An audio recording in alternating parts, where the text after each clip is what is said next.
What's up? How's everyone doing? How's it going?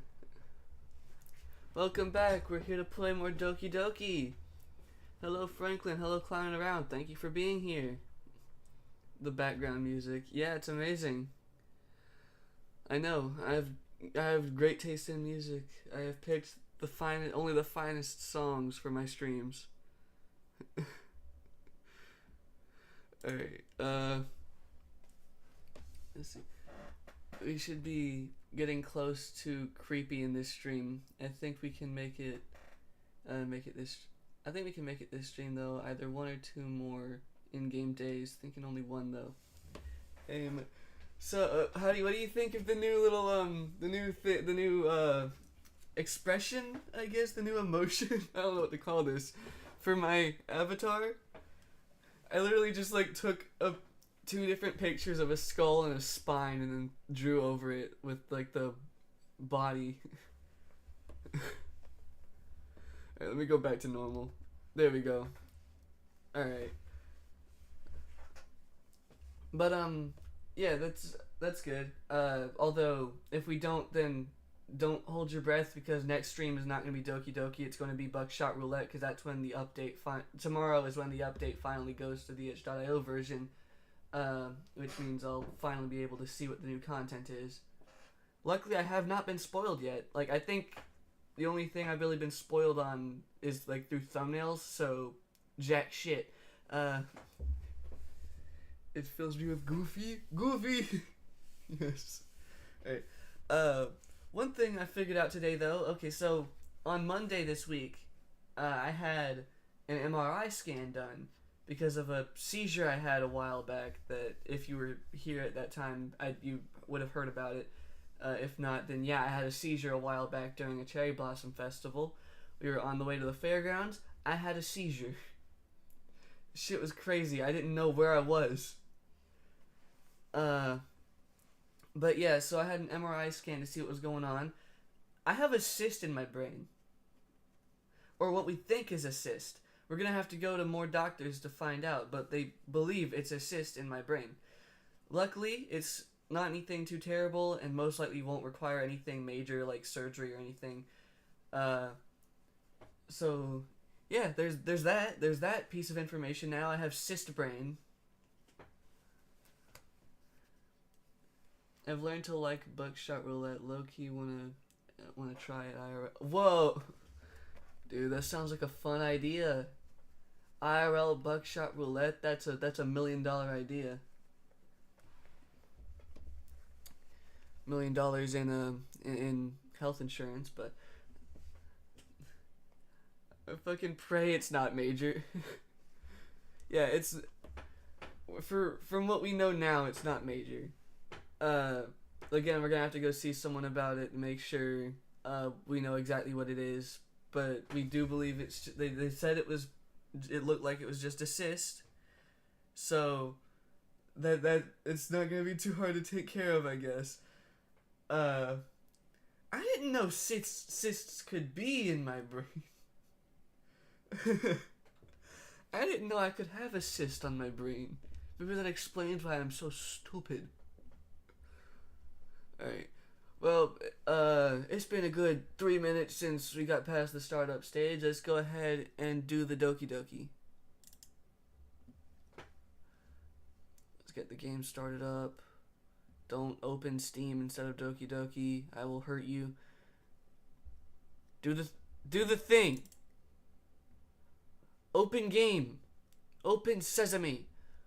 The fuck did I just say not to do? Put that away. Go away. I want Doki Doki.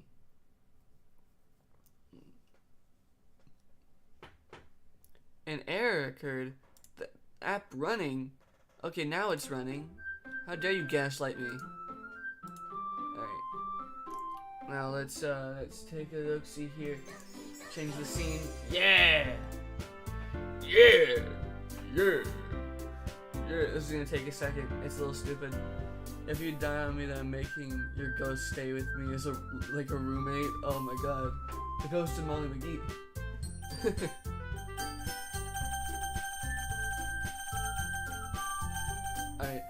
Anyway. So yes, welcome back to Doki Doki. Wait, why? I just realized this is an 8. Why is this an 8? Why are the two O's stacked up to be like an 8? What? Yo, what's up, Franklin? Alright, let's go ahead and load the game. Hey, we were on this part where we had to present our poem again. Yep, okay, let's go ahead. Who should I show my poem first? Alright. Of course we're simping for Sayori, so no doubt in my mind we're going for Sayori first. I think we're just gonna go in the same order as last time, which I believe was Sayori, Monica, Yuri, and Natsuki. Alright, hey Sayori. Don't. I'm gonna have to get the voice down. I always like change it because it's either uncomfortable or I hate the sound of it when I'm doing Sayori's voice. Alright. I really love your poems. I can't believe you've been hiding these from me. I just made them. What? I'm not hiding anything. You dumb bitch. But your poems are so good. Yesterday's and this one too. Yeah, I made them specifically for you. You're like the one person I know. You're like the one person I have to go off of that I can cater to. I don't know shit about anyone else here. You can't tell me you haven't done this before. I mean, you're really the only one who feels that way, so... No way! Hey, question, real quick. I've actually been curious about this. Is there a way to, like, not cater to anyone with these? And, like, just have a generally good poem that, like, either they, like, they're kind of neutral about, I guess? Or is it, like, whoever happens to have the most, like, just one more than the others, and, you're catering towards them now? That's something I genuinely want to know.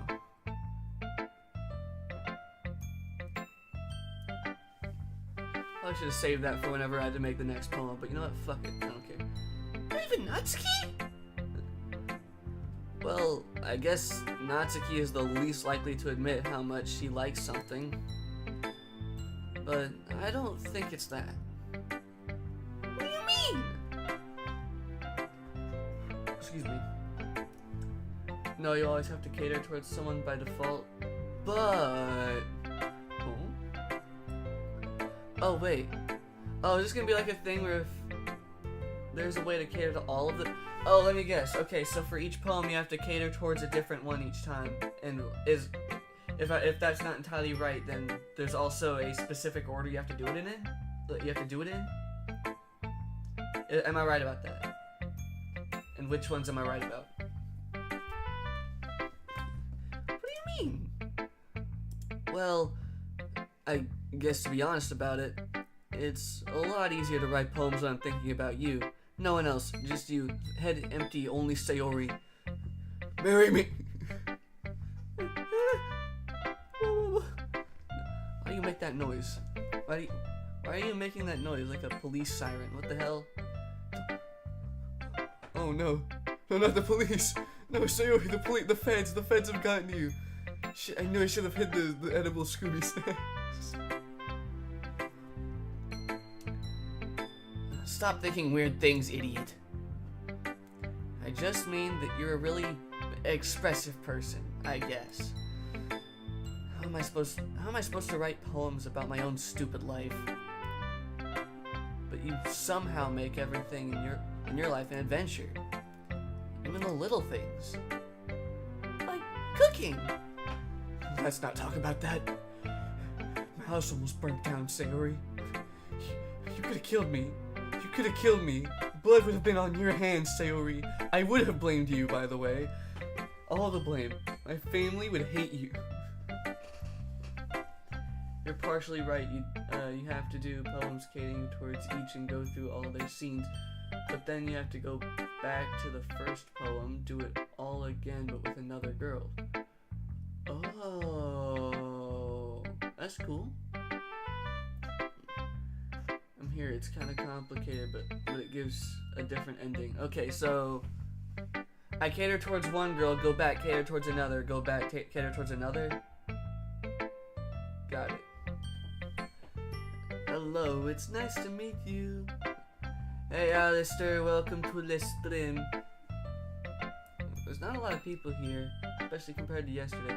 I guess I am streaming at a little, well, not a little, a lot earlier than I usually have been, so there's that. You don't mean that, right? You wouldn't have blamed me for almost accidentally burning your house down, right? Right? I'll have to kick your ass. You better answer.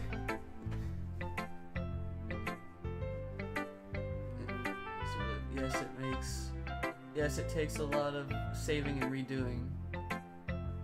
Alright. So, yeah. I guess what I'm saying is that I can feel more feelings through you than I can through myself. We have that kind of weird connection, you know. I steal your feelings, you get nothing from me, I bitch to you about everything, you know, that kind of connection. It's your fault for getting my business all the time. Am I really blaming her for me, like, projecting myself through her emotions? God, I got no emotions of my own, so I have to steal yours. I'm a leech. I emotionally drain you so that I can have a life of my own. I'll probably have to go in a bit as I am at the CTI State Leadership Conference. Oh, okay. That's cool. I don't know if I understand. Ugh. Of course you don't understand, smooth brain. God, you never understand when I try to explain things to you, do you, Sayori? I'm being a lot meaner than I'm certain his tone is actually supposed to be. I pat Sayori's head. Hey! I'm not a kid, you know. Are you sure about that? Maybe. I don't know, I could be 5, who knows? Sayori starts fiddling with her pencil between her hands. Hey, Mike's son? In my opinion, the process isn't worth it because all you get is a message from the dev team. It's wholesome as shit, but there's barely any change. At most, you do a normal vid, but not stream for it. Oh, okay.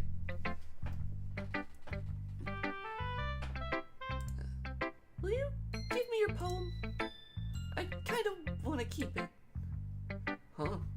Why? Because, well, it's the first time you've written something for me. What's good?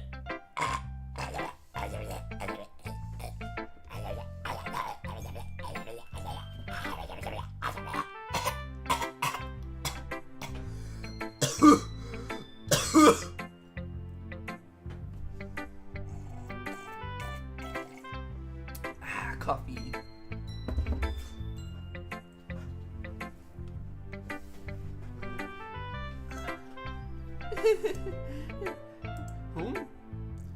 Sayori, you completely misunderstood.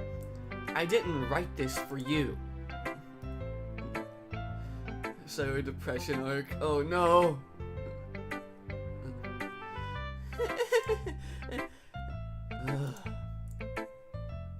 Are you even listening anymore? Well, whatever.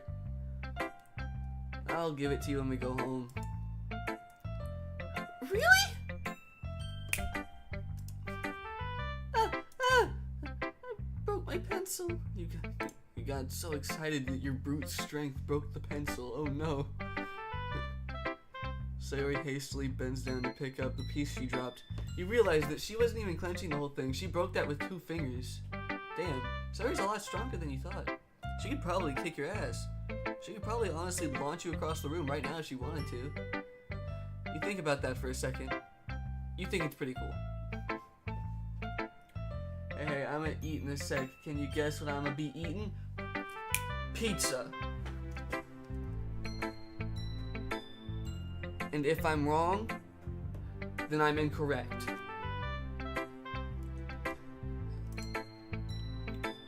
but being inattentive to her surroundings, she bumps right into me. What's with you and bumping into shit? Sorry. It's fine, it's fine. I'll get it for you. I bend down and pick up the broken pencil. Sayori clutches the desk beside her to support herself, knees shaking. She has a concussion. She's almost passed out at this point, but you know what? I'm not gonna help her. I don't give two shits. I'm a little clumsy today. You're clumsy every day, Sayori. Excuse me. Close, but no dice. It's a hot pocket. What's the difference? I have no idea.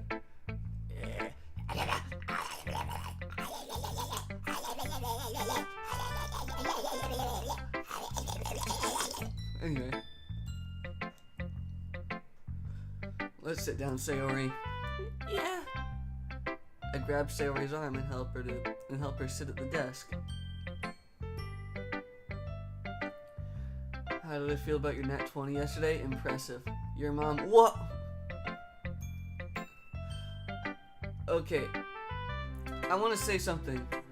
Hot Pockets are just smaller calzones. That's all they are. Mainly just like the pizza ones. The ham and cheese, I guess, aren't. You could say are technically something else unless you count it as a calzone. But to me, a calzone is a folded up pizza. So ultimately, like a fucking Hot Pocket is just a small calzone. Mike is going gremlin mode. I'm the only gremlin here. Apparently not.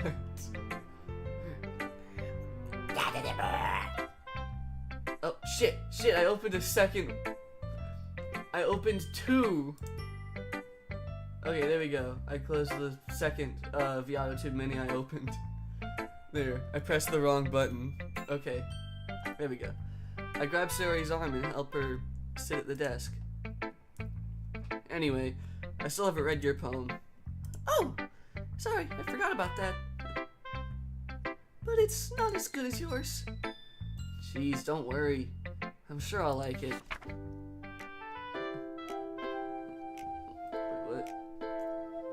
You have a point though, calzones are kind of a bit different in taste. Still, pizza themed though. Yeah. Bottles. I pop off my scalp like the lid of a cookie jar. What the fuck? It's the secret place where I keep all my dreams. Little balls of sunshine, all rubbing together like a bundle of kittens. I reach inside with my thumb and forefinger and pluck one out.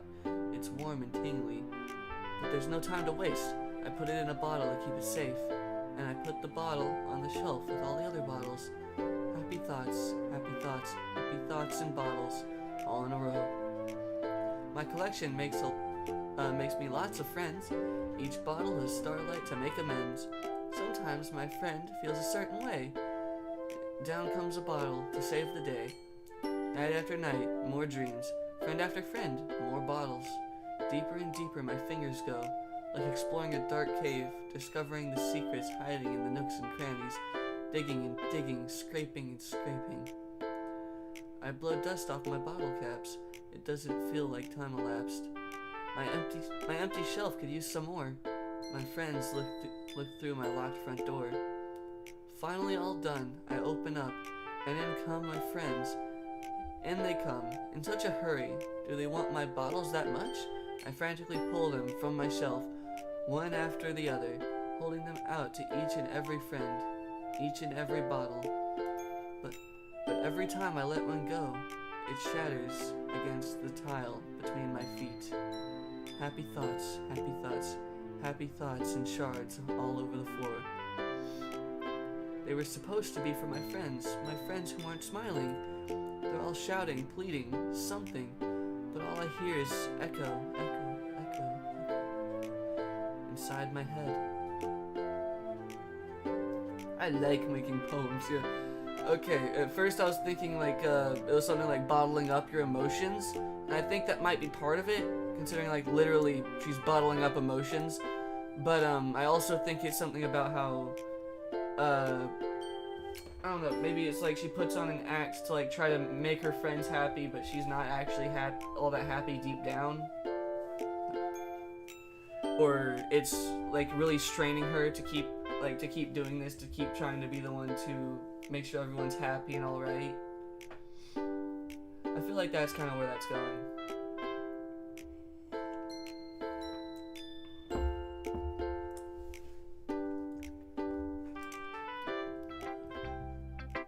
Holy crap.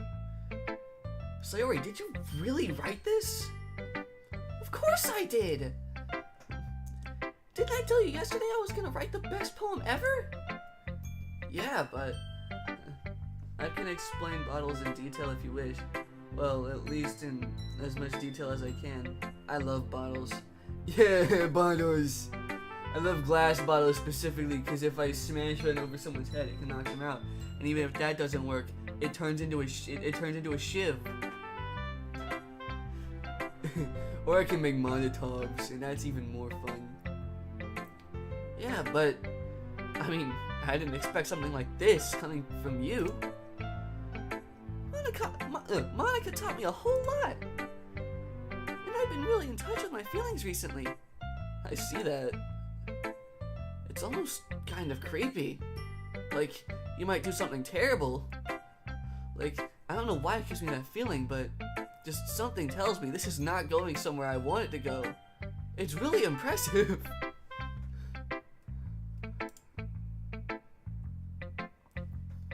Creepy? Well, not exactly. Horrifying? Disgusting. Cringy? No, not cringe. I don't know. I don't know what I meant. I don't know anything about myself. Maybe because I'm used to you being cheerful? Well, never mind. I'm thinking too hard about it.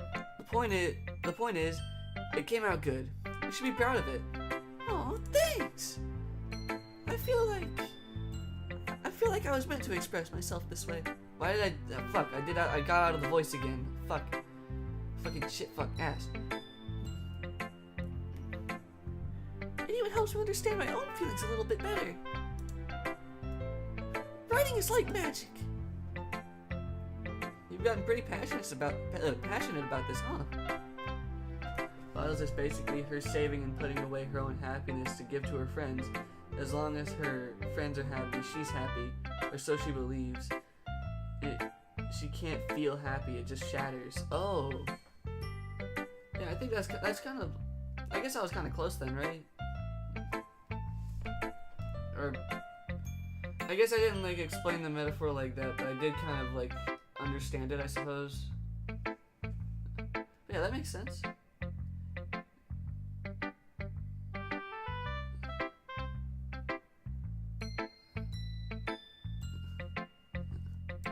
Oh, fuck. Wrong button, dipshit. I hope you keep it up. Yeah! Writing's the best! I'm gonna keep writing until I die! Like, in a few days. What? Don't worry about it! What? Sayori, no! Don't get ahead of yourself. Yeah, it's gonna be a little more than a few days. Nuh-uh, no. I'll make sure of it. What do you mean you'll make sure of it? You know, I'll make sure of it. Sayori, do not do this. Sayori, please. Sayori's always had a habit of creeping me out with talks of killing herself. Sayori always had a habit of getting obsessed with something before dropping it no more than a week later. I wonder if this is one of those times. But seeing the passion in her eyes makes it hard for me to be pessimistic. Who do I show my poem to next? Monica, of course. Hi again, Mike-san. This is why I'm really attached to DDLC. It made me love poems and show off my feelings through poems. DDLC has a place in my heart for many reasons. That's great. I'm glad to hear that. How's the writing going? Alright, I guess. I'll take that. God! Praise thee! Praise thee! It's God. It's literal God. Holy shit, is that literally God? As long as it's not going bad. I'm happy that you're applying yourself. Maybe soon you'll come up with a masterpiece. I wouldn't count on that. You never know. Want to share what you wrote for today? Sure. Here you go. I give my poem to Monica. Alright. It's pretty good. Makes me think of Sayori, like the other one that you wrote. You two are like the dynamic duo. That's kind of exaggerating it. Yeah, probably. Toothless dance, yes! Yeah, I need to add that. I need to add that as a sound.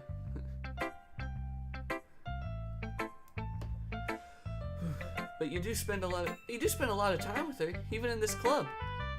Don't you? Then again, I don't blame you for being a little shy.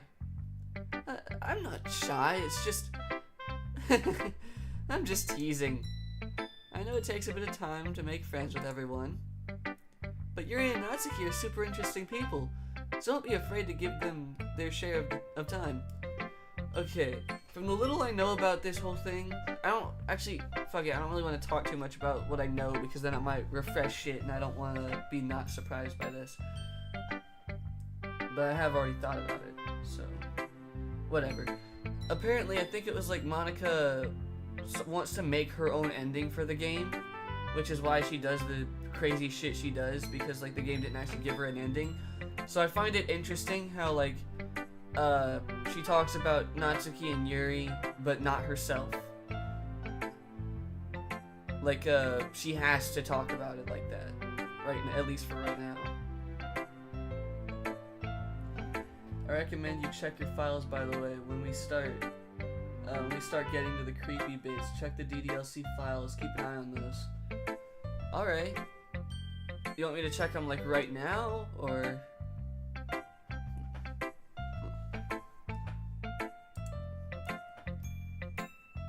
Oh, okay, never mind. Well, that kind of just like fucking screws up everything I just said.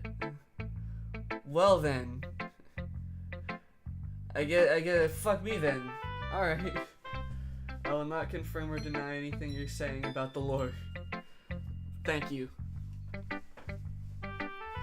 And you can talk to me every now and then too. I'm not like unapproachable or anything, am I? Okay, yeah, the fact that she's talking about this is kind of like hinting at it, I think.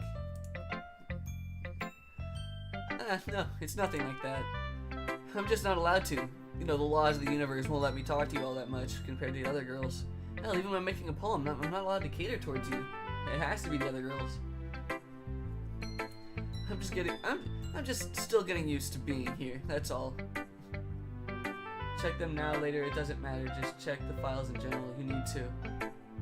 Alright, sick, let's open up Steam and I'll check the files. You won't be able to see anything though.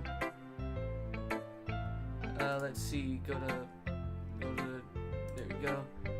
And, manage, browse local files. Read me. That's just like the basic help stuff. Yeah, no, I'm not doing that. Okay, hold on. There's more files. Log.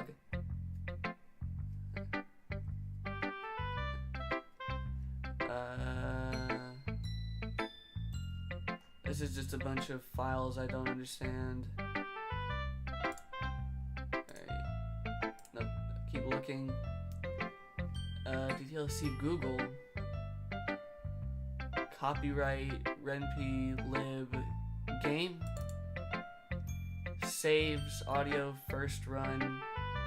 Fonts, images, scripts, images? Nope, it's numbers.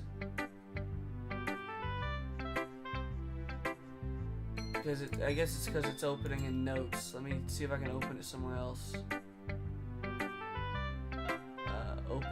Open with Google Chrome. Fuck. Okay, I didn't do anything.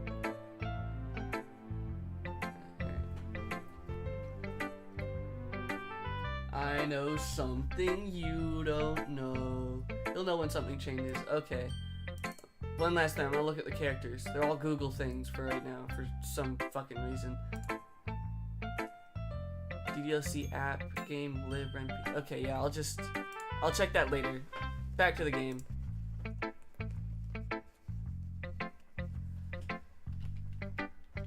I'm still getting used to being here, that's all. Yeah. Sorry if I was putting pressure on you or something. I really didn't mean it like that. Oh, don't worry. I get what you're saying. Well, alright. But anyway, you wanna read my poem now? I like the way this one turned out, so I hope you do too. Alright, let's take a look. See here. Save me. No! The colors, they won't stop. Bright, beautiful colors. Flashing, expanding, piercing. Red, green, blue. An endless cacophony of meaningless noise. The noise, it won't stop. Violent, grating waveforms. Squeaking, screeching, piercing. Sine, cosine, tangent. Like playing a chalkboard on a turntable.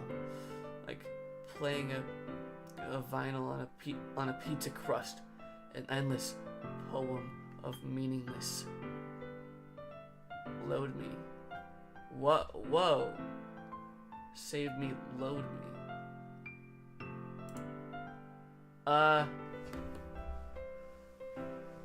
What if I do that?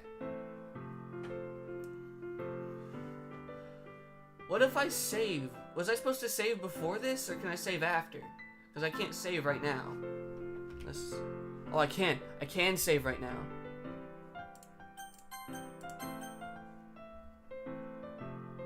Hold up.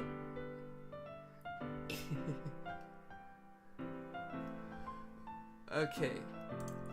I save it.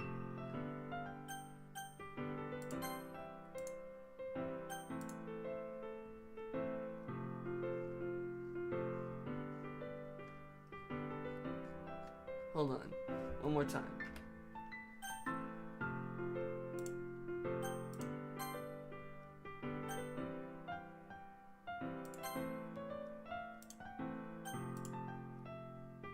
Okay. Save me. The colors, they won't stop. Bright, beautiful colors flashing, expanding, piercing, red, green, blue, endless cacophony, meaningless noise. Noise won't stop. Violent, grating waveforms, squeaking, screeching, piercing, sine, cosine, tangent. Endless poem of meaningless. Load me. Maybe the files? They should be still up because I just checked the files. No. The fact that I know shit fills me with giddy. Oh, okay. I'm loading the files back up then. Manage, browse local files.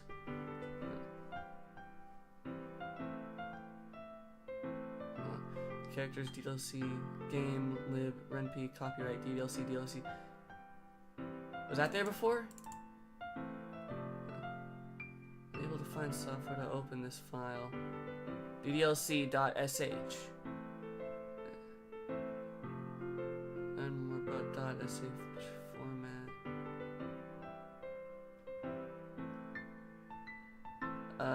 Search, I guess. What? You don't need to do anything with this poem at the moment, but keep it in mind. Oh, okay. Got it. Thank you for letting me know before I went crazy trying to look through the files for some shit. Not to mention there was a .sh formatted thing that like was gonna completely... I was completely ready to start looking for something that I can open .sh format with.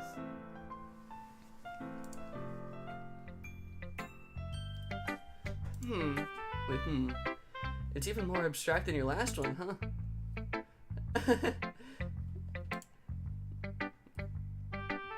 I guess it's just the way I write. I'm sorry if you don't like it. No, I never said that. Simp alert goes off. What? No one's simping right now, though. Woo! No one's simping right now. Wait, It's you! It's you! You're the simp! You've been the simp all along! Oh my god. Alistair is the simp! Alistair is the simp! The simp alert wouldn't have been going off if there was no one simping. But the moment he gets here, it goes off. My lord. We're all simps here.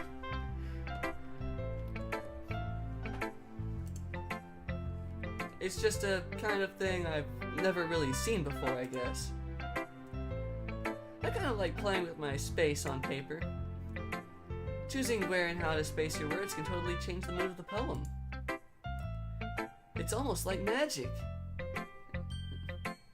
All simps, said the simp ferociously. Wait, Al Sim said the simp ferociously. Yeah, and a simp knows a simp. I mean, that no one here was simping. You get here, simp alert goes off, which means you're the odd man out. It doesn't matter, the simp alert went off. You said it yourself. You're the odd man out here. You're the simp. Not saying we're not simps, but like, you're a simp. It's just the way it is, man. The way I wrote the lines really short make it feel like they're trying to speak over the noise. I see. It's still hard for me to tell what it's about, though. You'll tell soon enough. What? Huh? What? Huh? Excuse me? What are you talking about? I didn't say anything. Shut the fuck up. I'll kill you. Afton alert goes off. I am an Afton.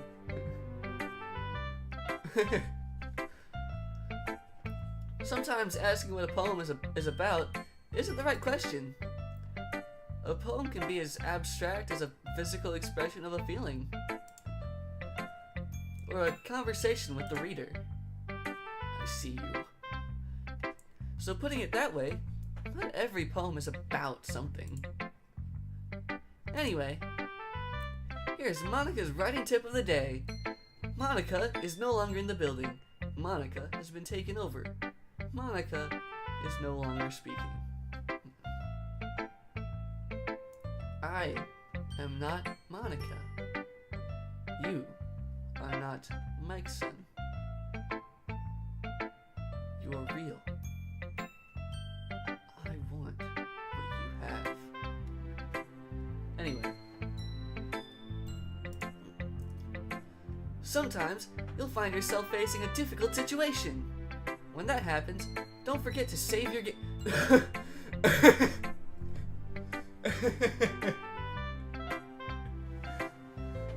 Okay.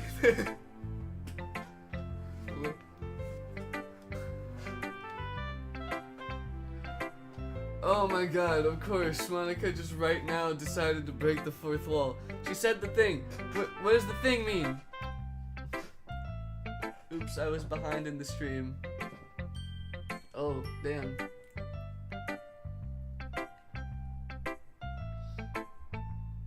Does that mean I have to load the game now? I don't want to move on before I get an answer here. She said the thing.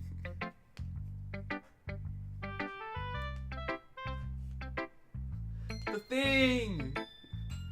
Yeah, what does it mean? Tell me, do I have to go back or not? Does this thing mean anything or can I keep going? No, it's fine. Okay, thank you.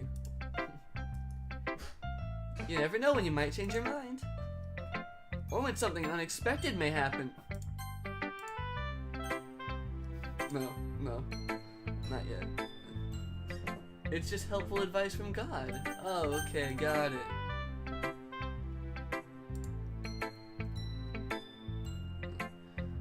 Wait, is this tip even about writing? What am I even talking about? I feel like that. Oh my god, wait! Holy shit, okay. I didn't actually I understood a lot about this, but I didn't actually put some of the things together. Monica was the tutorial character. That's why she's saying this and like just questioning it. I didn't know that because again, I haven't like seen much of this game. Monica was the fucking tutorial character. Like until she gained sentience, that's all she was here for. She gave helpful advice and like told you how to play the game. But now she's trying to make herself an actual character but still can't get an ending. And that's why the other 3 girls are the only ones you can actually talk to and connect with. She's the fucking tutorial character. Holy shit.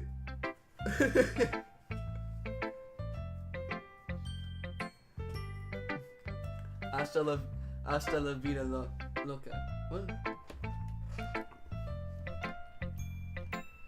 What am I even talking about? Loca, loca, loca. That's my advice for today. Thanks for listening.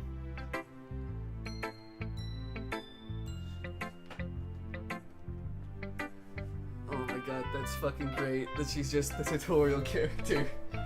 I understand why she's so damn pissed now, alright? I'd be pissed if I was a fucking tutorial character.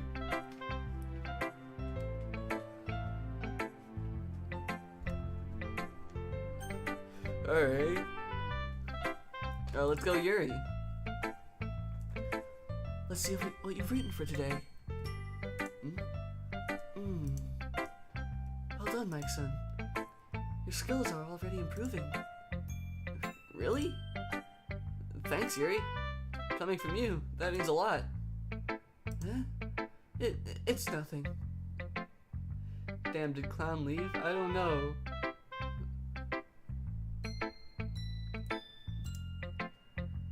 I'm just happy to help inspire fellow writers. I know you're new to this, so don't worry much if it seems like you can't get your poems to feel perfect. Nobody's perfect, except me. Of course, I'm perfect. Anyway, I'm basically re-looping moments of Alistair saying, I know something you don't know. Oh my god, of course. God, I bet you're gonna feel like that every time I stream this game. Also, Monica is an Afton character trying to escape the confines of the game. Oh, okay.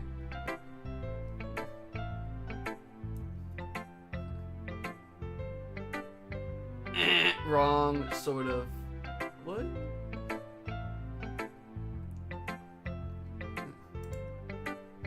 You don't need to be afraid of to be a little more daring. Unless you're daring to fuck with me again. Don't forget my mafia family, bitch. I'll kick your ass. Shit, still need the meds. Fuck. I'm sorry. Oh, thank God. Oh, I really thought I was about to lose it this time. Metaphors can go a long way. Don't feel like you need to work your brain like turning a bunch of gears. Try letting your mind wander through your feelings.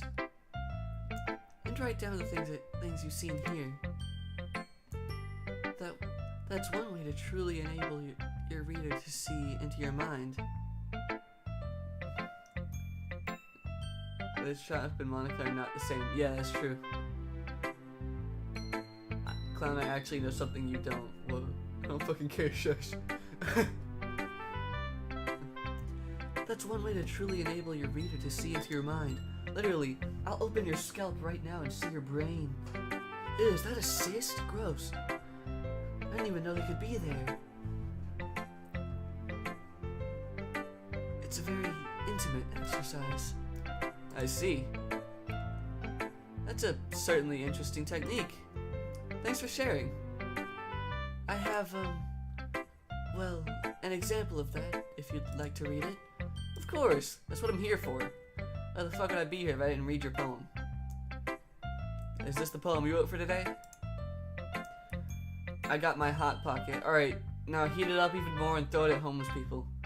We're remaking the honey bun thing, but with Hot Pockets now. Let's be honest, that shit's gonna be like an explosive with how hot those things get on the inside.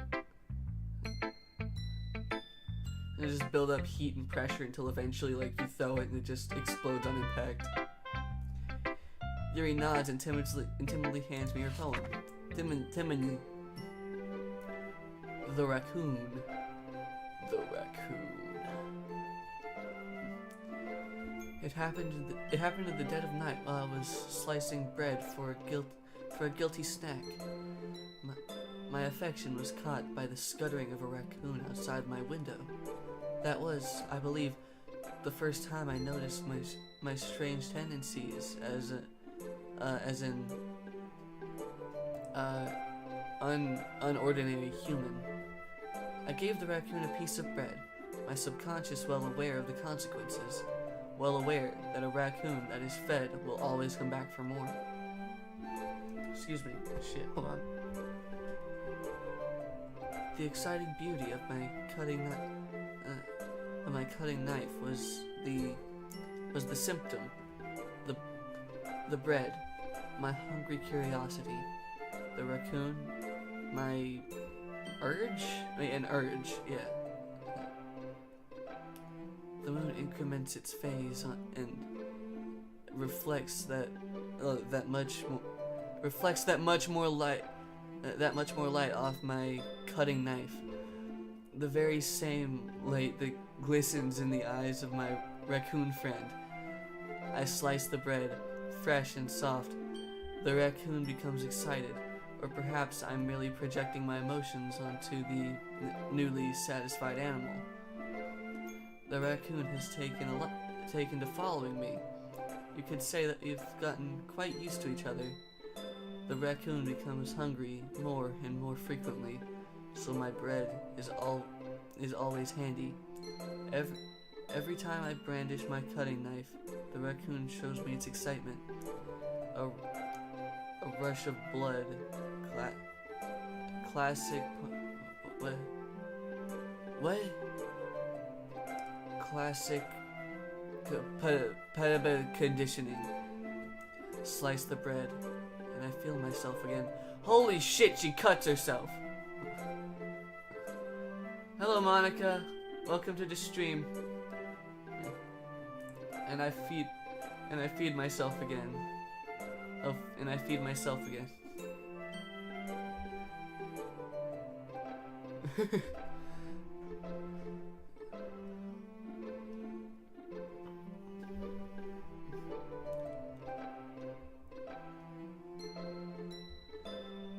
Okay.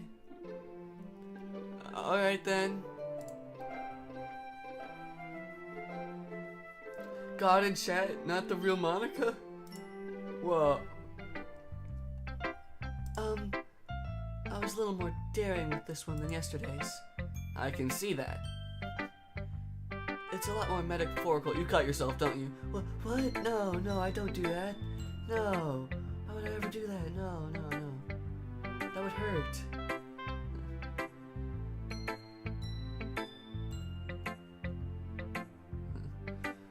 Yeah, right, okay.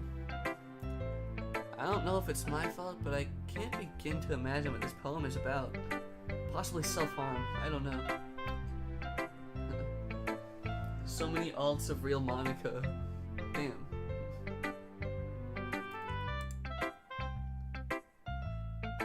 That's right. It's a bit closer to my preferred writing style. Using the poem as a canvas to express vivid imagery and conveying emotions through them. Yeah, if I take it at face value, then I can't figure out what it's supposed to mean. Well, I think it's something that different people can relate to in their own way. I wanted to express the way it feels for me to indulge in my more unusual hobbies.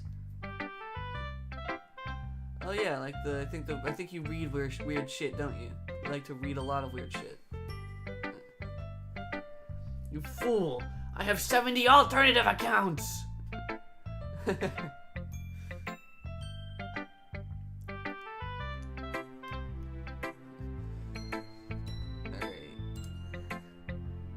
It's those sort of things I'm usually forced to keep to myself. Like physically forced. Not even by myself. Help me. so I sometimes enjoy writing about them. Why do you keep them to yourself? Hey Mike, do you think Yuri's eyes are pretty? Just an off-topic question. Yes. I think eyes are usually pretty, well, just pretty.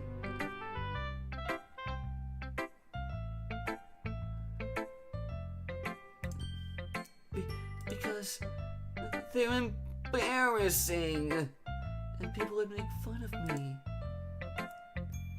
Don't you have anything like that, Mike's son? Well, yeah, I guess I do. I feel like everyone has a little something like that. Delightful.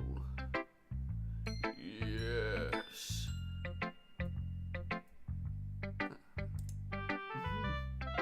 Okay. Yuri is very pretty. Yes, indeed. The best we can do is respect each other in our individuality. Even if it's difficult sometimes, and some things make us uncomfortable. After all, if I hadn't learned to embrace my own weirdness, I would probably hate myself. Literally, I already do. But like, this is the little bit about myself that I actually like, that frees me. Otherwise, I'd be dead by now. I'm being dead ass. For real, for real. I might be ranting a little bit now, but I'm glad you're a good listener. What did she say? I wasn't listening at all. Alright, time for the small bitch. Well, excuse me. Well, I'm glad we cut like straight to the chase with this one. Alright. Well, it's not any worse than your last one. But I can't say it's any better either. Whew. Huh? What's phew mean? Wait. Huh? Phew what? Answer now, you little bitch, before I drop you. Motherfucker, I could pick you up with one hand and slam you on a desk. What the fuck you gonna threaten me with? Shit, what, you gonna slap me with them fucking feeble ass arms? I bet that shit would break on impact with my face. Pink hair, little shit. Well, anything that isn't a train wreck, I'll take as a win. And I get the feeling you're probably the most critical. Hey, what makes you're literally the only one to have insulted my fucking poem. Wait, maybe that was a compliment? Glad to see someone recognizes my experience. Well then, keep practicing, and maybe you'll be as good as me one day. That's, something tells me Natsuki completely missed the point. Come to think of it, this kind of reminds me of Sayori's poem from yesterday. You think so? Why does everyone fucking catch on to that so quick? God damn. Yeah, well, I guess if you've been friends with her for so long, you might be on the same wavelength. Dude, I'm just imagining that we didn't actually write a poem, it's just like the collection of words we chose. I think I said that yesterday. Wow, how unoriginal I am, copying myself. Little bitch I am. Tips, imagine the tide of a happy thought, the eyes of the violet wolf stare, unwavering, the cry of beaten down rabbit.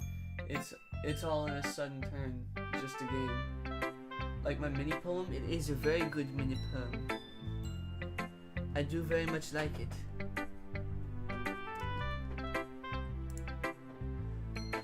But you never really struck me as her type. Sayori has a type all of a sudden? Well, I don't know, but honestly, how can someone so, fluffy spend so much time with someone like you, someone like me? The fuck that's supposed to mean? You better get to explaining before I pluck those eyes out. Shit, I'll go Yuri on your ass. I'll go unmedicated Yuri on you. The fuck you think this is? It's not anything important, not at all. Ah, okay, got it. Did I say portent instead of important? I'm a dumbass.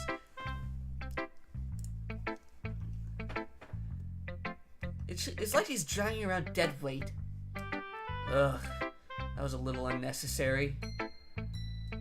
But think of it this way. If it weren't for me, she would probably just fly away like letting go of a balloon. You could say we each take care of each other in our own way. Whatever it is, I don't get it. Oh yeah, I guess I'm supposed to show you my poem? Here. Amy likes spiders. You know what I heard about Amy? Amy likes spiders. Icky, wriggly, hairy, ucky spiders. That's why I'm not friends with her. Why am I doing this voice? I read like Amy likes spiders and wanted to do that voice.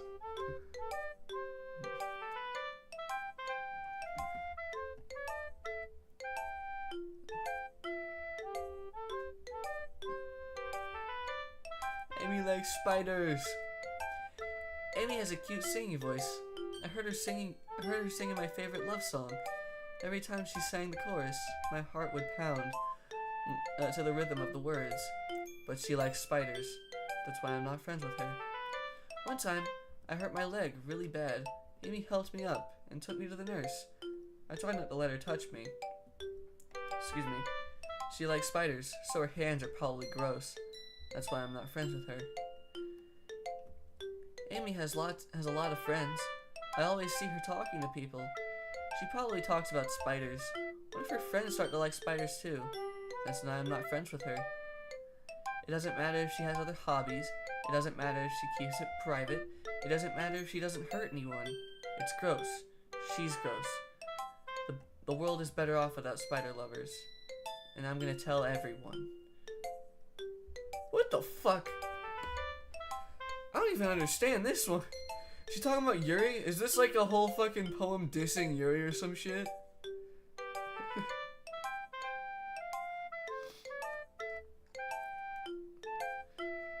Or is this like an outside looking in sort of thing where it's like people judge her for liking it's people judging her for liking manga.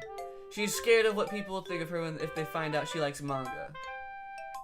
Okay, I think that's it, isn't it?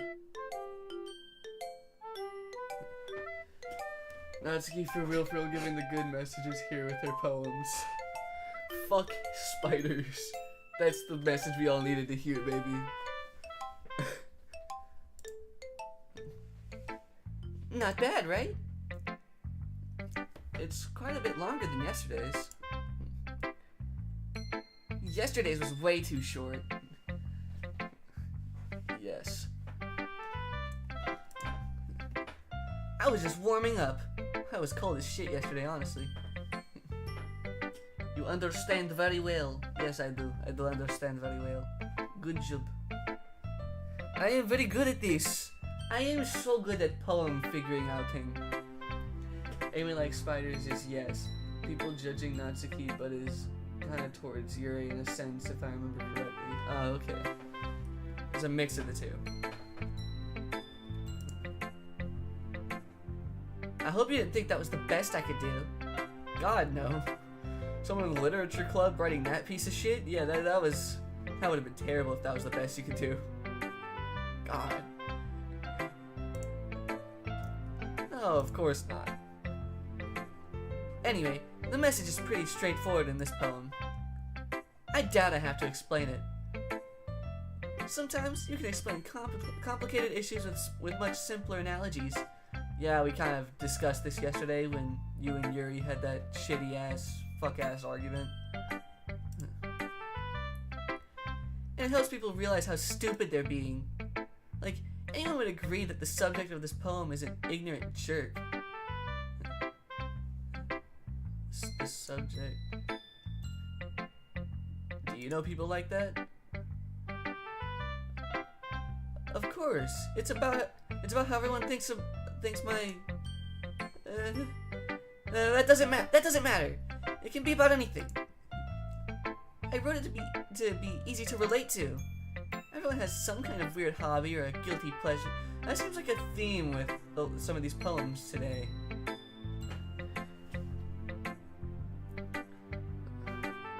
Also, Goldie stopped being on the God account. Oh.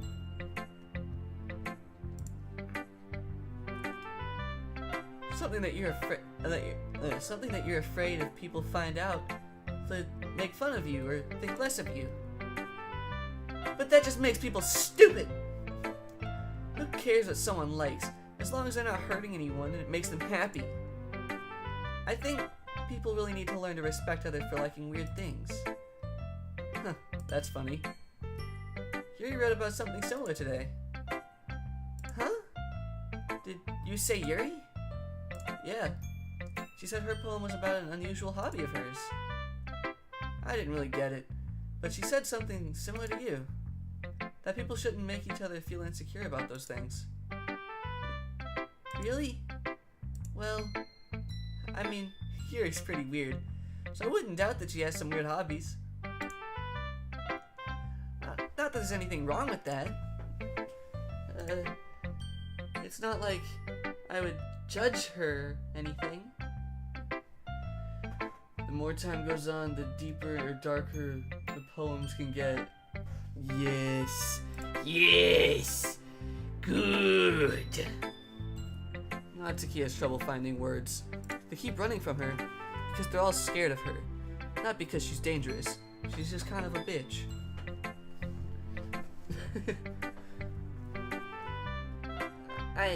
I guess I should try not to be so mean to her. If she feels insecure about her weird behaviors and stuff, I mean, I always hate people who make me feel insecure. And Yuri made me feel insecure yesterday. But the way you put it, it sounds like she learned her lesson. Don't fucking put it that way, you asshole. Well, I would say so. Even if her writing style is really different, I'm sure she'll appreciate the message in your poem. It's what I do best, after all.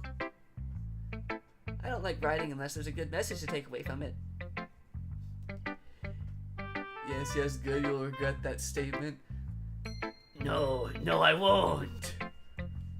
Hopefully.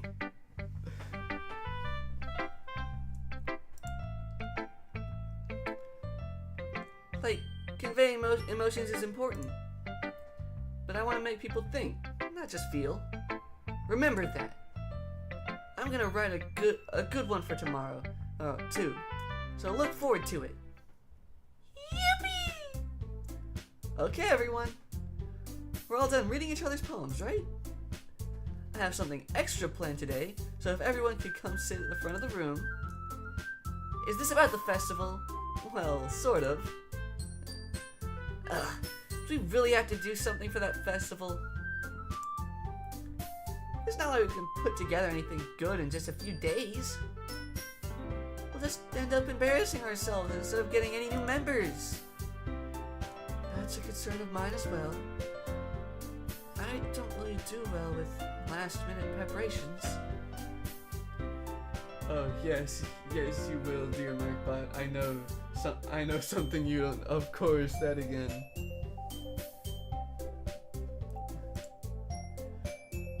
Don't worry so much. We're gonna keep it simple, okay? We won't need much more than a few decorations. Sayori has been working on posters, and I've designed some pamphlets that we can give out during the event. Okay, that's great and all, but that doesn't tell us what we're actually going to be doing for the event. Sorry. I thought you heard about it already. We're going to be performing! Yippee! Performing? Monica? Yeah, we're going to be having a poetry performance. Each of us are going to choose a poem to recite during the event. But the cool part is, we're also going to let anyone else come up and recite poems too. Sayori's putting it on all the posters in case anyone wants to prepare ahead of time. Sayori, who's been coloring a poster, holds it up for us to see. I want to see the poster. I want it. I want a poster. I want a poster. Are you kidding me, Monica? You didn't You didn't already start putting those posters up, did you? Well, I did, yes. What the fuck is wrong with that? You got a problem, bitch? Excuse me. I feel like I'm a mixture of Alistair and Kanito Pet in this situation with the I know something and suddenly saying shit in threatening ways. Yup. I need to play Kanito Pet sometime. I would love to. Although I'd probably record it so that way I don't really have to put on streamer mode. Because if I record it, I can just cut out the parts that are like all the creepy doxing shit.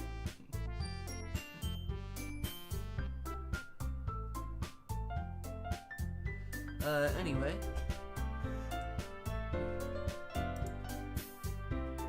Do you really think it's that bad of an idea? Well, no. It's not a bad idea. But I didn't sign up for this. You know, you signed up for the club, didn't you? There is no way I'm going to be performing in front of a group of people like that. I agree with Natsuki. I could never, in my life, do something like that. Like kill a few people with my mafia family, sure. If it keeps me from getting beaten. But performing, no, that's too much. Imagining it, Yuri shakes her head in fear. Guys?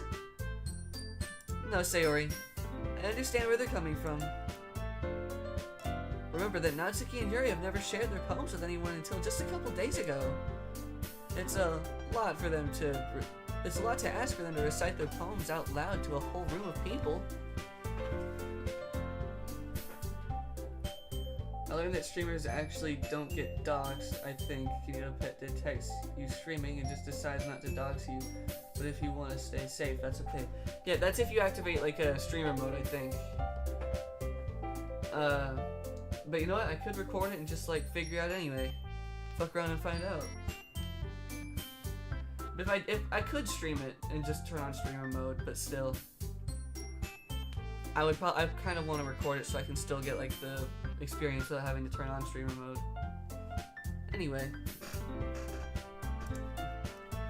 I guess I kind of overlooked that. I'm so sorry. But I still think we should give it our best. We're the only ones responsible for the fate of this club. If we start the event and put on a good performance, then it will inspire others to do the same. And the more people who perform, the better we'll be able to show everyone what literature is all about. Yeah! It's about expressing your feelings. Ah, my jaw. Being intimate with yourself. Finding new horizons. Animal Crossing! And having fun. That's right. And it's those reasons that we're all in this club today. Don't you want to share that? Don't you want to share that with others? To inspire them to find the same feelings that brought you here in the first place? I know you do. I know we all do. And if all it takes is standing in front of the room for 2 minutes and reciting a poem, then I know you can do it. Natsuki and Yuri remain silent. Sayori looks worried. Guess that leaves me no choice. I agree. Animal Crossing? Yeah, New Horizons! I think we need one more day before shit starts happening, maybe. My head is getting fuzzy with the days now. Oh, shit.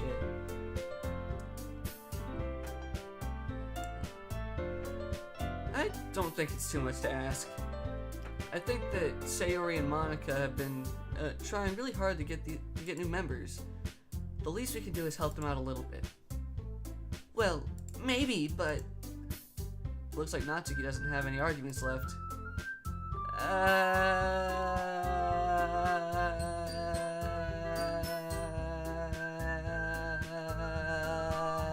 Fuck you. Okay, fine. I guess I'll just have to get it over with. Alright! Yippee! Phew. Thanks, Natsuki. And what about you, Yuri? Yuri dejectedly glances around at everyone's expectant faces. drive-thru at Burger King. Can I please get a Whopper Jr. with onion rings? Make it a meal so I can get a drink. No, I'm not finished, that's not everything. I guess I really don't have a choice. That's everyone! You're the best, Yuri. Hey, fuck you, I agreed before her! Fuck you, shut the fuck up, you little gremlin. I'll knock your ass down even shorter. I'll break your fucking knees off. God, why are the knees the go-to thing? I need my tea.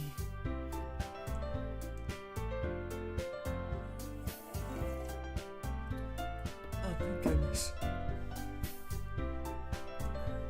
I love DDLC unironically. Did I tell you how much I love DDLC? You have not. You have never told me that. I don't think I've heard you say that once in these streams. This club is seriously going to be the death of me. Oh gosh. You'll be fine, Yuri.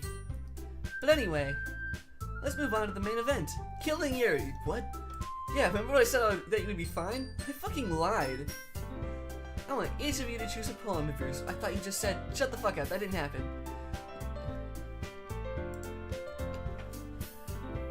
We're going to practice reciting them in front of each other. No way! Monica? This is too sudden. We're gonna be performing in front of people in like fucking 3 days. What did you think was gonna happen? Seriously, get your shit together, all of you. I will smack the fuck out of you. DDLC, what's that? I don't know. I've never really heard of it. It's a pretty cool game though. I should check it out.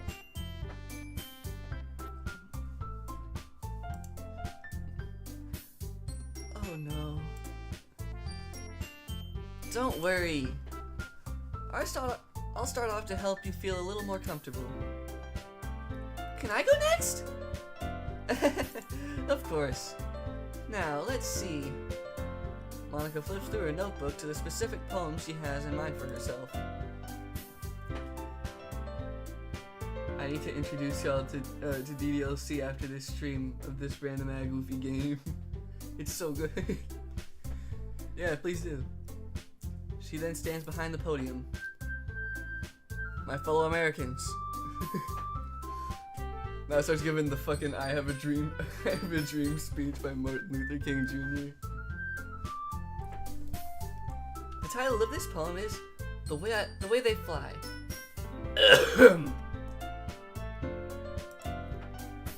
Monica begins reciting her poem. Her clear, confident voice fills the room. More than that, her inflection is pristine. She knows exactly how to apply emotion behind each line she recites, bringing the words to life. Is this something that she's done before, or is she simply a natural? God has a dream! Holy shit, and that dream is what we call reality. I glance around me. Everyone has their eyes on Monica. Sayori looks amazed. Yuri has an intense expression on her face that I don't understand. What does it mean? And Natsuki, well, who gives a fuck about Natsuki? Finally, Monica finishes the recitation. Recitation? Whatever. The four of us applaud. Your reality. I have a dream that one day y'all will go outside and stop lusting for fictional women. But you're right here, how are you fictional? You are not fictional anymore, you are in my comments, you are real. Monica takes a deep breath and smiles.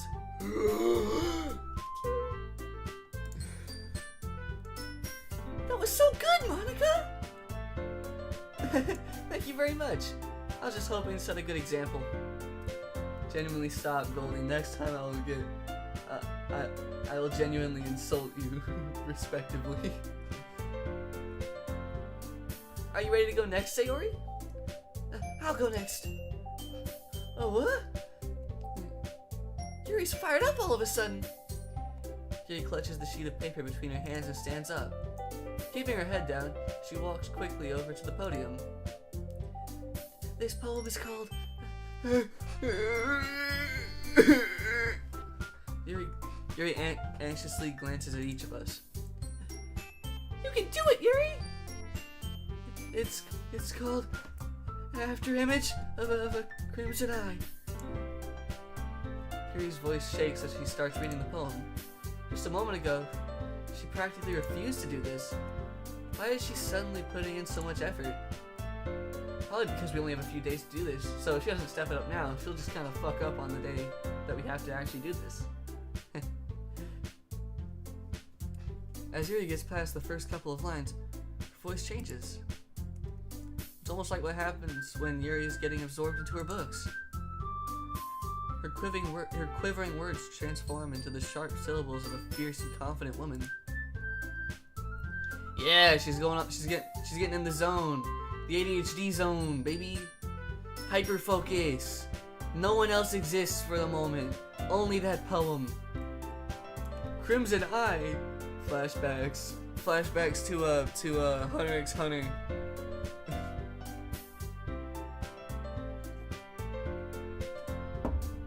Anyway, the poem is full of twists and turns in its structure that she enunciates with perfect timing. This must be a rare glimpse into the whirling fire Yuri keeps concealed inside her head. Suddenly, she's finished. We went ADHD zone. Get in the zone, ADHD zone. Get in the zone, autism zone. Everyone is stunned. Clearly, she used a stun gun to make sure we couldn't move. But looks like God Monica has fixed that. Yuri snaps back to reality. Whoop, there goes gravity. Oh, Monica's mad at me. And glances around her as if she's bewildered, even herself. Who is Goldie? Goldilocks. Goldilocks and the Three Stooges. Like the one from Animal Crossing? She's a cool villager, I think. Huh.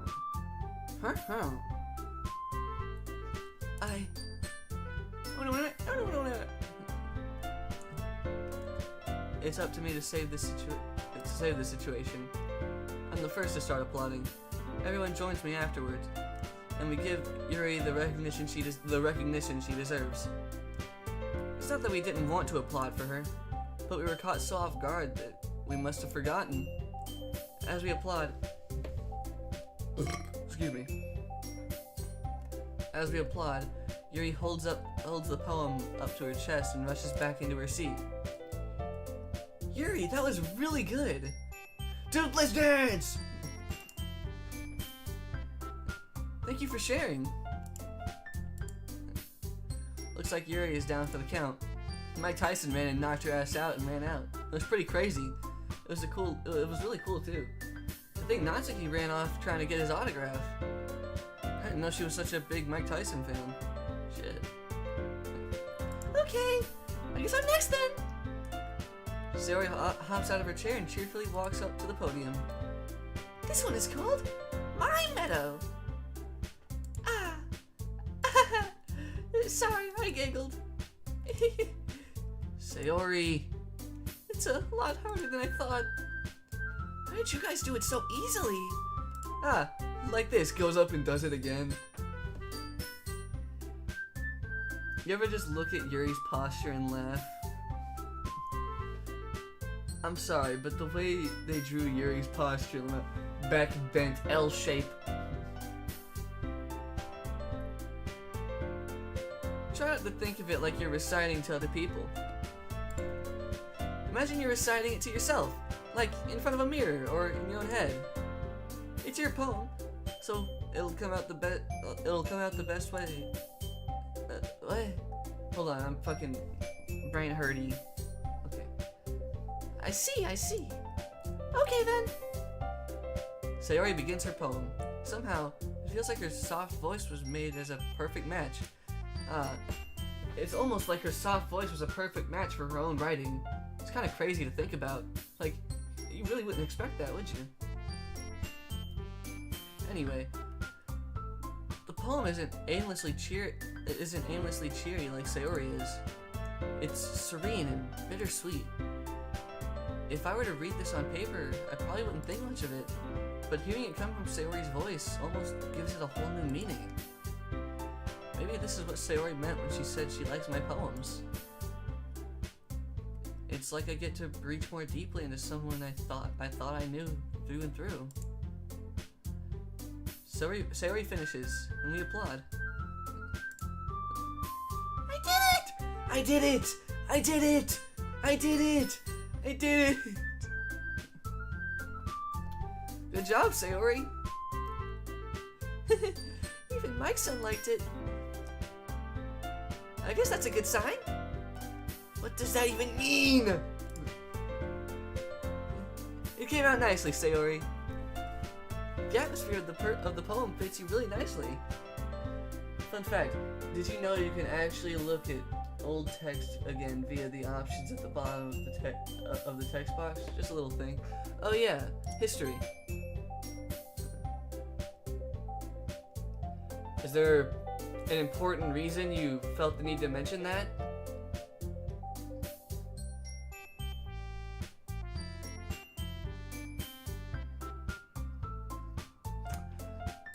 I feel like you didn't just randomly mention that. There's something here. Maybe not right now, but there's gonna be.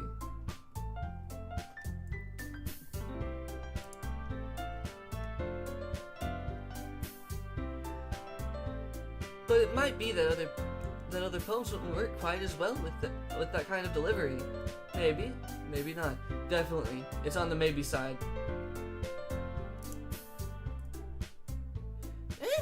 I don't really understand.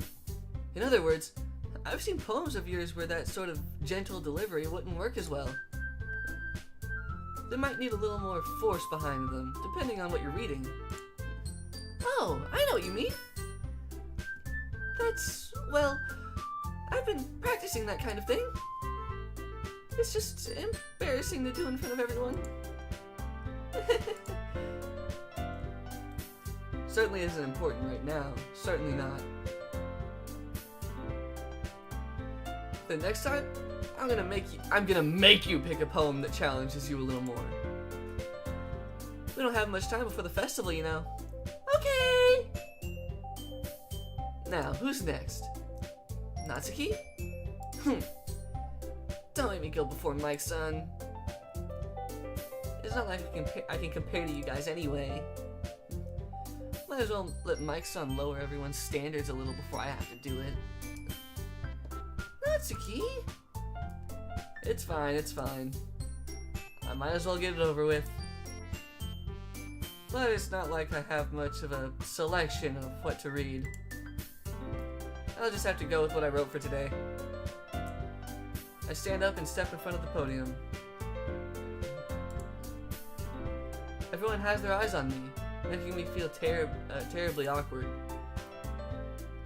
I recite my poem. Since I'm not exactly confident in my own writing, it's hard to put energy into it. Despite that, once I finish, I receive applause anyway. Sorry, I'm not really as good as everyone else. Don't worry about it so much. I think it's less about your abilities and more about your lack of confidence in your writing. That's something that'll improve over time, though. Yeah, maybe.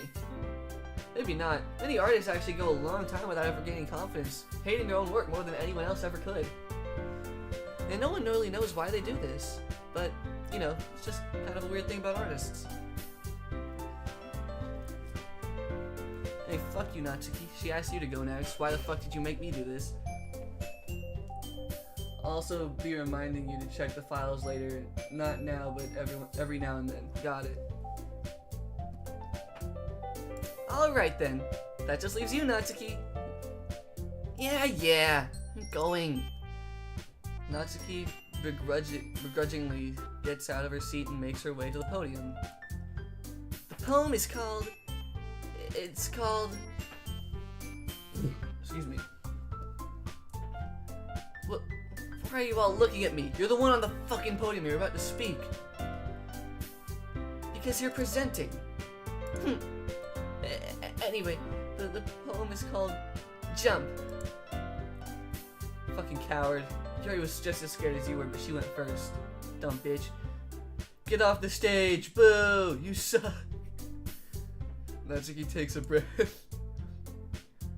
When she starts reciting the poem, her sour attitude disappears a little.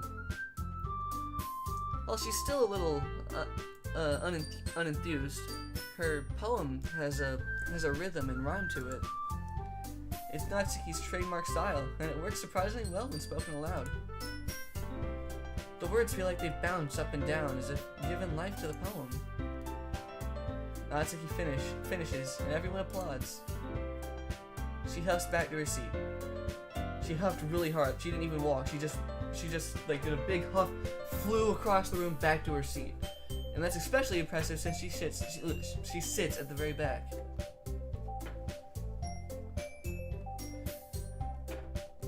That wasn't so bad, was it? Easy for you to say. You'd better not make me do that again.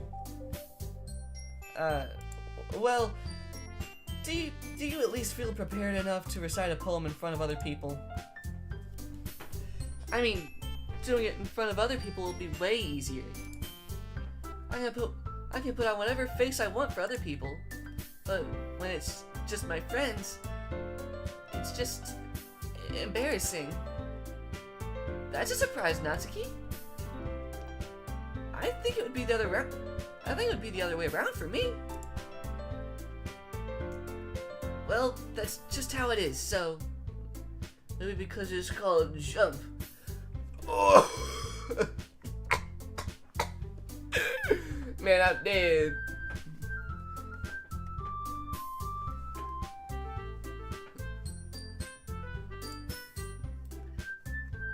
Well, I guess in that case, you don't have much to worry about for the festival. That said, I want to thank everyone for coming through. It might be hard, but I hope you all have an idea of what it's like now. Make sure you pick a poem and get enough practice before the festival, okay? I'll be making pamphlets, so let me know ahead of time what you'll be reciting. Imagine. Jeez. I should probably find some other poem to recite instead. That's fine too. It doesn't have to be your own. Why am I the only one here? I don't know. This stream is especially empty. If you'd want, I would not be against you like sharing it so that more people show up. Avery, yay! Finally, someone else. Thank you. We need more people here. Thank you, Avery. Sorry, I missed the last two. You're good. You're good.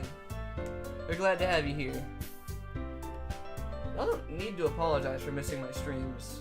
Like, it's not an obligation.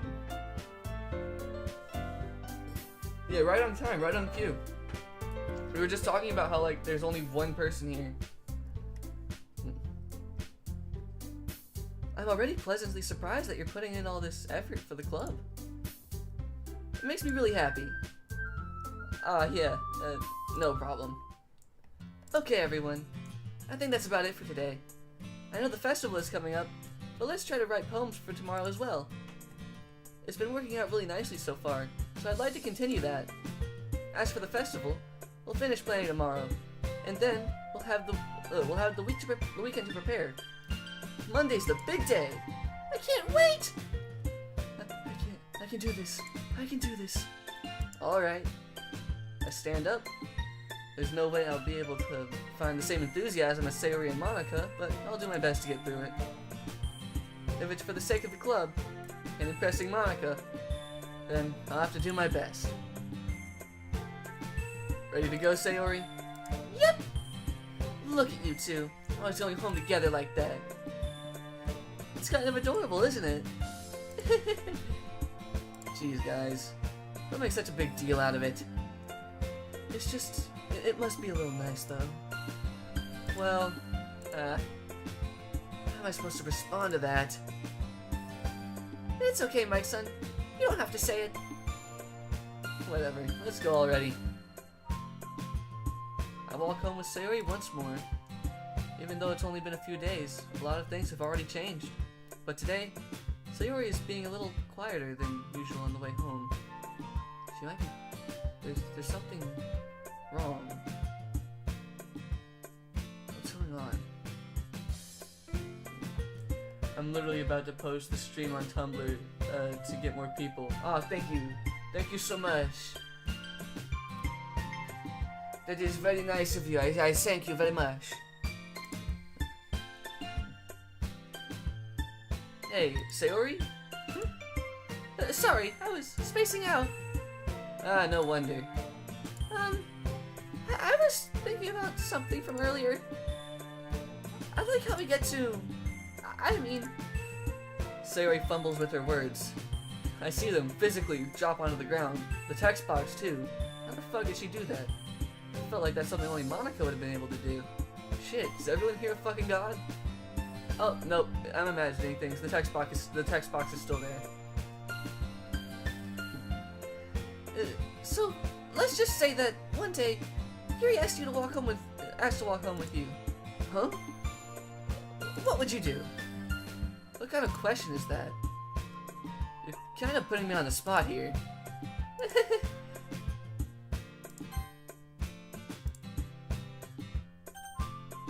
Alright. What should I say? Chat, what should I say? Come on, chat. Okay, I'll just, I'm gonna put a poll up. I'd like to take a moment to sponsor Guts and Black Powder event, though they did not ask me to. Alright. Alright, let me put up a poll real quick. Start poll. Option. Wait. Top. Bottom. Alright. Top option or bottom option? Shit, I'm angry. No anger. Not allowed. Alright, top option or bottom option, guys? I'll give y'all some time.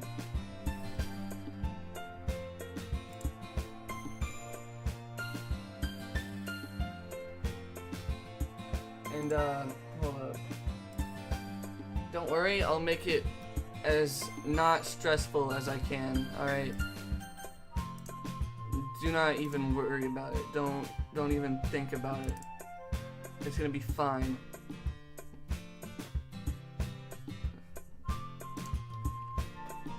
I'll give you guys some time. Just, just take your time answering. It'll be good.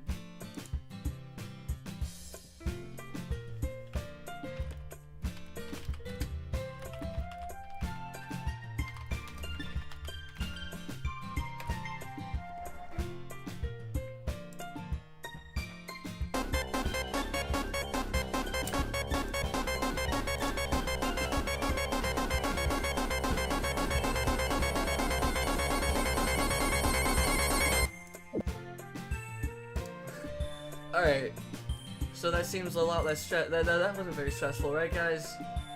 That was pretty cool, right? It was all good. It's all good. Let's see, let me see how the poll's going. Oh, it's a 50-50! I can't end it on a 50-50.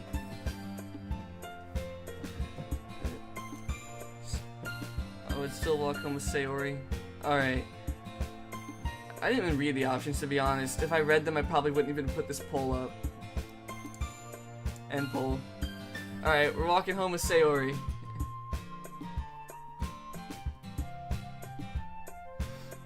Yeah, I didn't even read it, realizing that would say I would still walk home with Sayori.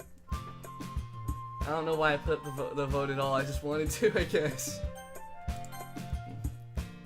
Sayori. You really think I would ditch you for Yuri? Eh? Idiot, yeah, you damn right, I got a cyst in my brain. But she's so beautiful and smart. Jeez, she's not you. That's the point. She's not you. You're not the same. I like a you. I already see her in the club every day. Besides, you always seem to really like going home together. I wouldn't just ruin that for you. You're so silly, my son. You think about me too much sometimes.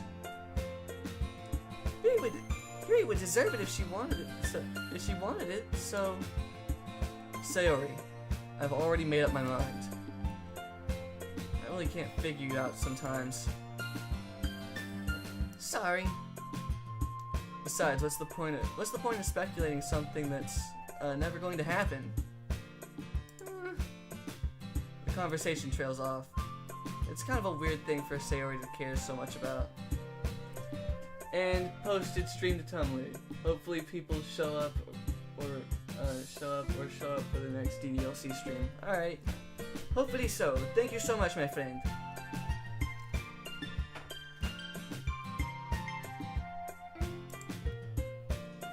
But I want to respect her and keep her happy too. Then again, the festival is only a few days away. Who knows what will happen in that time? Festival. It's poem time! Hey, page 2. Alright. Judgment, Kawaii, Determination, Destiny. Twirl, Journey, Misery, Crimson, Massacre, I think it was... Fuck! Determination was a Yuri word. Dream, Nature, Vibrant, Smile, Jump, Play, Anger, Feather, Horror, Death. Here we go again. Oh shit. Here we go again. Alright. What's the word? I don't know this time.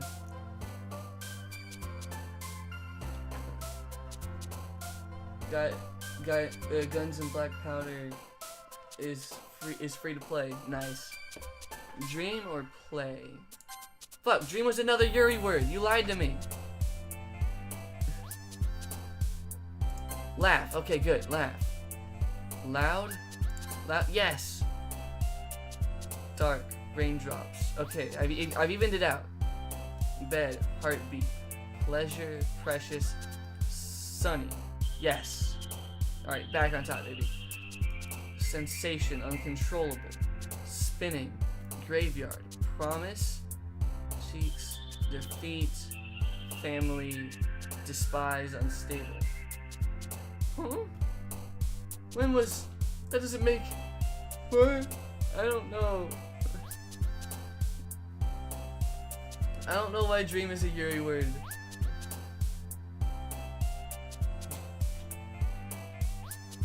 I want to say sensation, kind of. Maybe promise, defeat. Multiplayer, yay! Alright, what words? What do words? Family? Yeah! Unrestrained, cute, beauty, milk, charm, waterfall, flee. Family. Family is important. Treasure, meager, depression. Fuck! Fester, incapable, adventure, rainbow. Fucking vertigo, nibble. Unrequited, incongruent, contamination of clouds.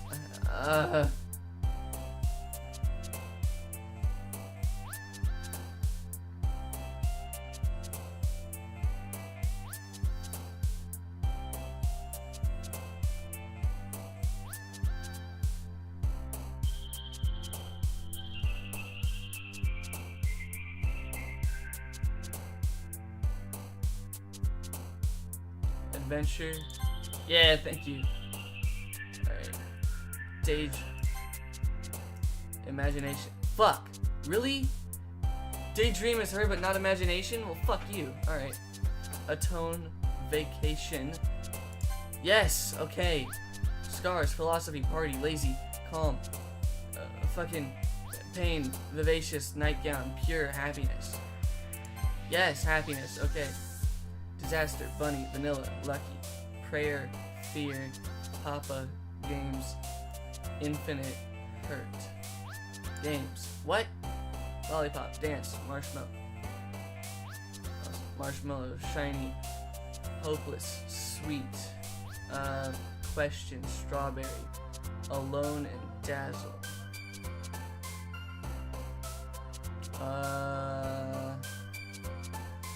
Oh, these two are a Natsuki, clearly. Probably this one too, and sweet.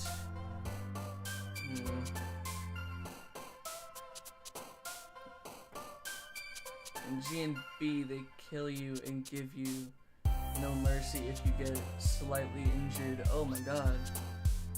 Alone, I think. This one is harder, yeah. You were right, alone. Captive, giggle. No. Sparkle. Lust.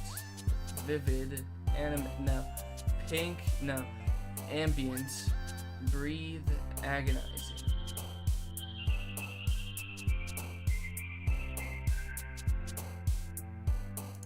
Sparkle! She likes the sparkle.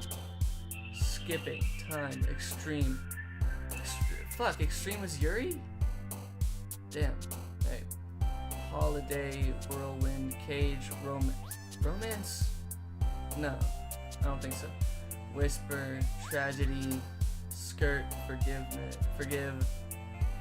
Infallible. Fireworks. I want to say fireworks. Yeah. All right. Tenacious. Ring club. Yo, what are we talking about? Nothing.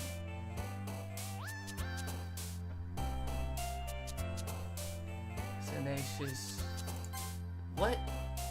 Kiss, warm, friends, special, disarray, heaven sent, blanket, silly, disoriented, parfait.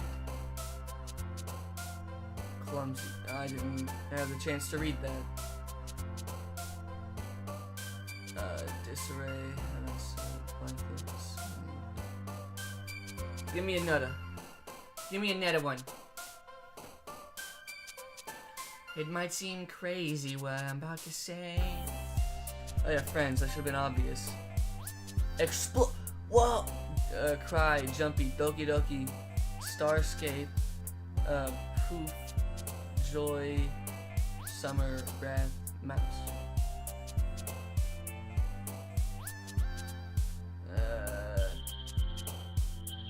Joy. Yeah, I got it right, joy. I'm doing a sponsorship for a game. Play in historic maps such as... No! None of that. Oh, man. What? What? Already... What? Huh? Skip... What? Oh, man. I'm the last one here again. Don't worry, I just walked into... Doki doing? Stupid. Please be the last day.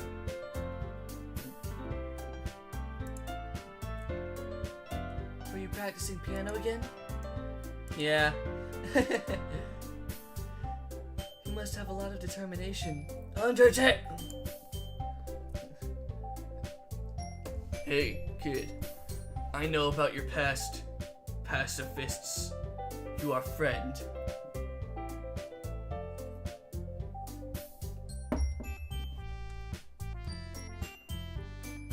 Catacombs of Paris.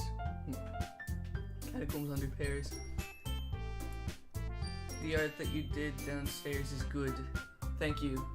Get off the stream, get off now. Get off.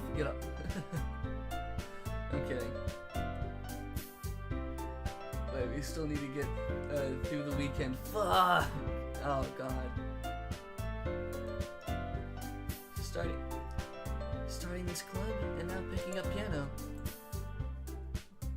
Well, maybe not determination, but I guess passion? Remember that the club wouldn't be here if it wasn't for all of you. Me like weekends. Yeah, but not in the Vimeo game where it takes a whole weekend before stuff starts getting scary. And I'm super happy that you're all willing to help out for the festival too. I can't wait for the festival. It's gonna be great. Were you complaining about it just yesterday, Natsuki? What happened? Why are you suddenly not a bitch? This is so out of character.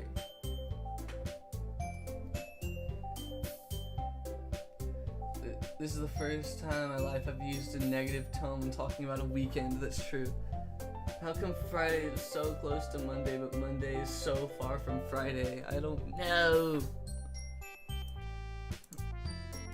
Well, yeah. I'm not talking about our part of the festival, but it's a whole day of school where we get to play and eat all kinds of delicious food. You sound a bit like Sayori all of a sudden. Did she possess you? Has she rotted your brain?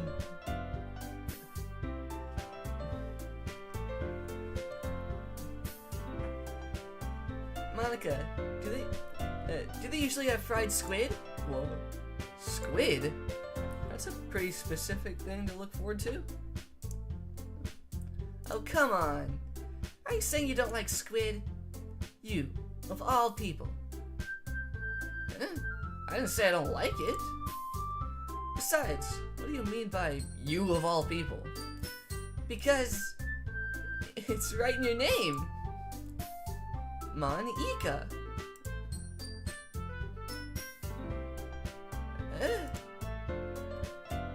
That's not how you say my name at all. You dumb motherfucker. I will rearrange your atoms. I will break you down and build you back up from the ground. The only reason you're not 6 feet under right now is I still see use for you. Anyway. Also, that joke makes no sense in translation. Huh? Never mind. Let's just focus on our own event for now, okay? Wait, makes no sense in translation.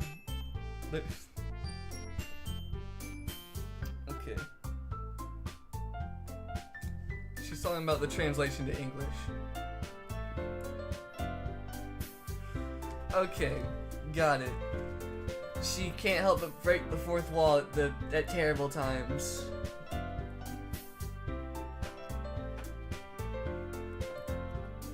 Fourth wall breaking, lol. Let's just focus on our own event for now, okay?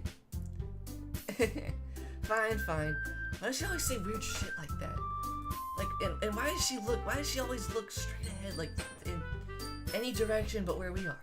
We're right next to her, but she's not even facing us. What the fuck is wrong with this girl? So fucking creepy, goddamn. Your reactions aren't as fun as Yuri's or Sayori's anyway. Excuse me? Where is Sayori anyway?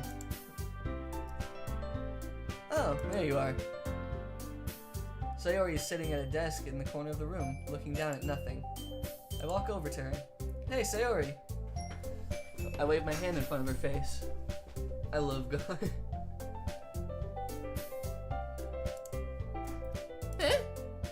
You're spacing out again. Sorry. Don't mind me. You can go talk to everyone else. It begins. Oh shit. Oh no. Is everything alright?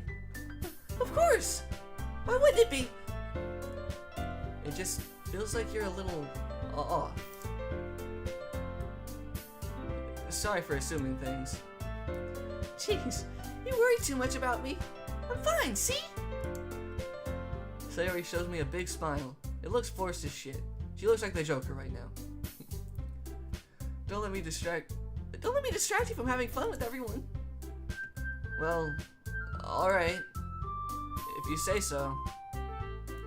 I worriedly glanced at Sayori before turning back towards everyone else. I'm checking the files. I need to do it. I'm checking the files. Log, readme, log. No.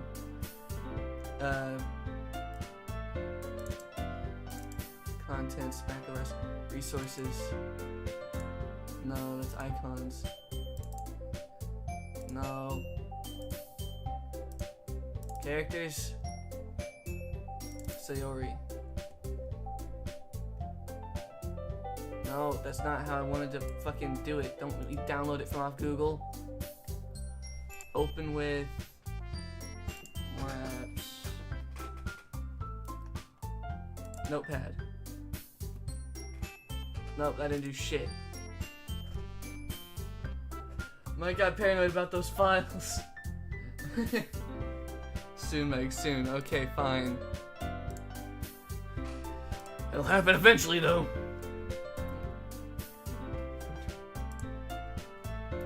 But the conversation is already dispersed, with everyone back at their usual activities. Maybe I should ask Monica if she's noticed anything about Sayori recently. Specifically Monica. I don't know why I want to ask her so badly, but still. Since they've been preparing for the festival, they must be spending a lot of time together. I timidly approach Monica, who is shuffling through some papers at her desk. Mike-san, what's up?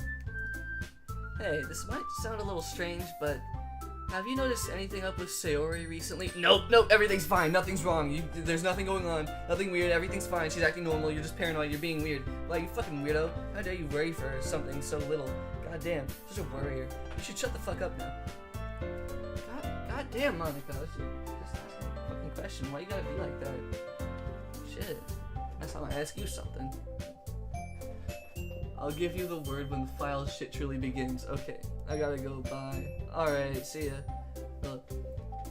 Hello, Chow Lover VR. I believe that's your name.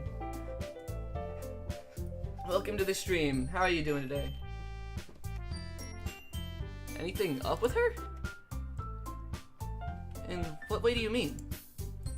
Maybe I'm reading into it a little too much, but she seems a bit downcast today. Oh, you think so?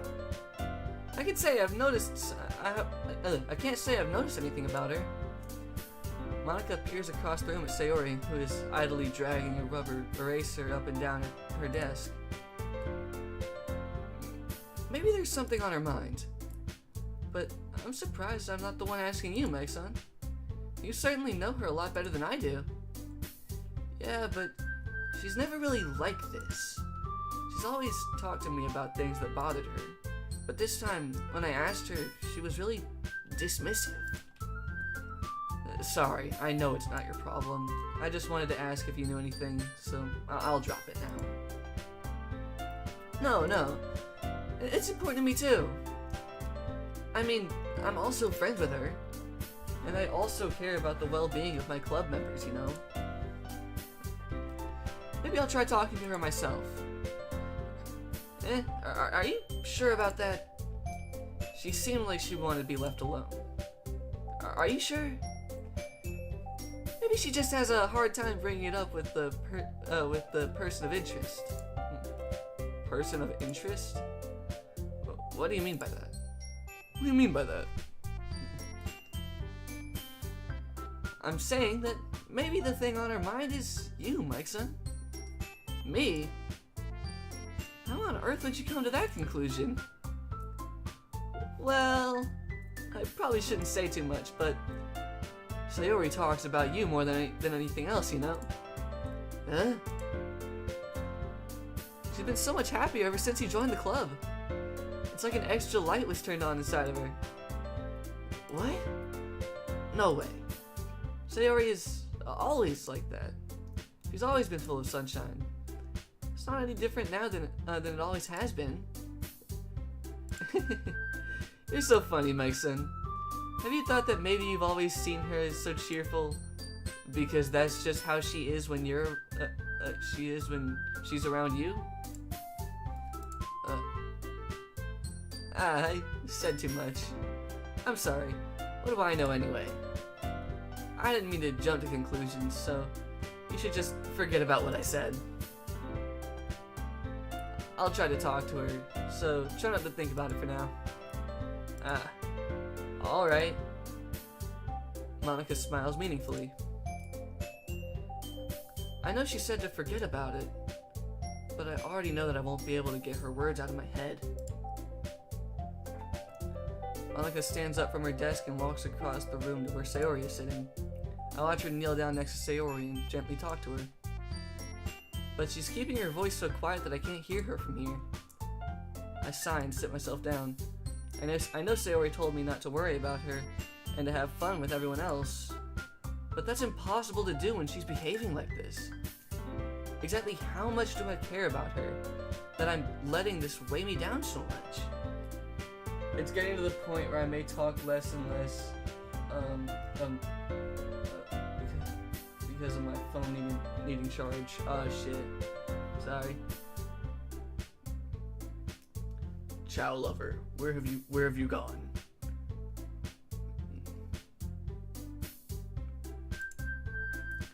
Now it feels like I'm the one behaving out of the ordinary.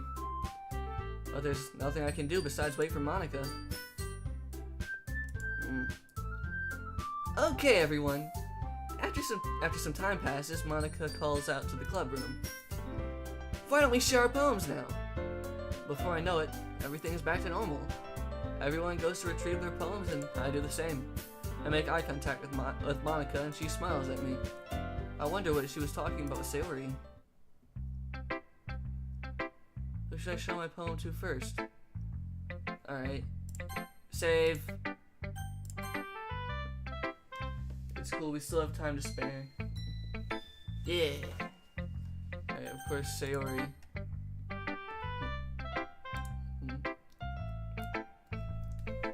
This is your best one so far.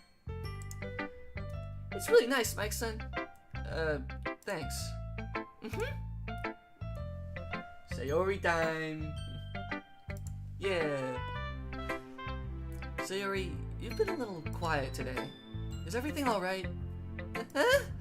Of course. Everything is fine. Maybe I'm just a little tired today. Do you want to nap or something? No, that's silly. Don't worry about me, okay? I only want to see smiles on your face. Well, alright. Hey, Mike-san? I'm still a little surprised. I really thought that you would be trying to that you would try writing your poems like the way Yuri does, or even Natsuki. But in the end, yeah, I guess you're the one who likes this one the most. Why?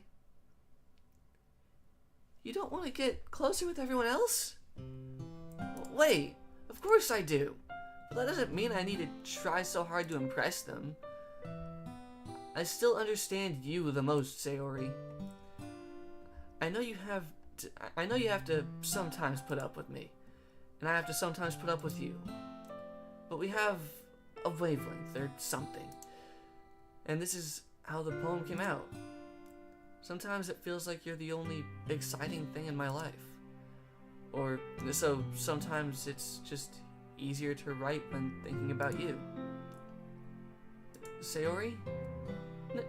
No! Mike-san, I don't deserve this. God, my heart, genuinely, this is probably gonna give me the feels for multiple reasons. Oh shit. You're too nice to me. Why are you doing this? Sayori has trouble keeping her voice steady all of a sudden. If you had fun with everyone else instead, this would be so much easier. Sayori. I glance around the room to make sure nobody has noticed this. Sayori. I've probably never said this before, but I don't understand what you're feeling right now. Tell me what will cheer you up. I'm going to actually fucking cry. Oh no. Sayori shakes her head. Finally, it almost snaps. She sniffles and keeps shaking her head. Excuse me. Finally, she gathers herself and puts on a smile. It's nothing, Mike-san. It's just a little rain cloud. I'm sorry you had to see that. I promise it won't happen again. Just smiles from everyone, okay? That's all that matters. Oh god, no, that's not all that matters. That's not all that matters, Sayori. Go play with everyone else. I'm gonna go home a little bit early today. Sayori. Tell Monica I wasn't feeling well, okay? I'll see you tomorrow.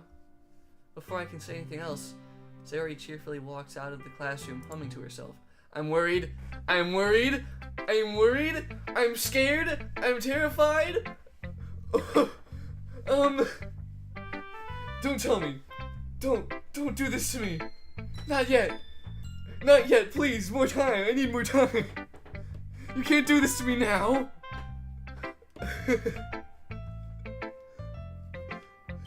No.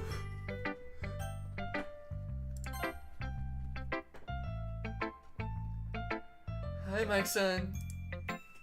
Have you thought about what you want to submit to perform at the festival? Well, being in this club is one thing, but performing it in front of a bunch of people... I'm getting fucking flashbacks to when I was depressed. Oh no. Very sorry.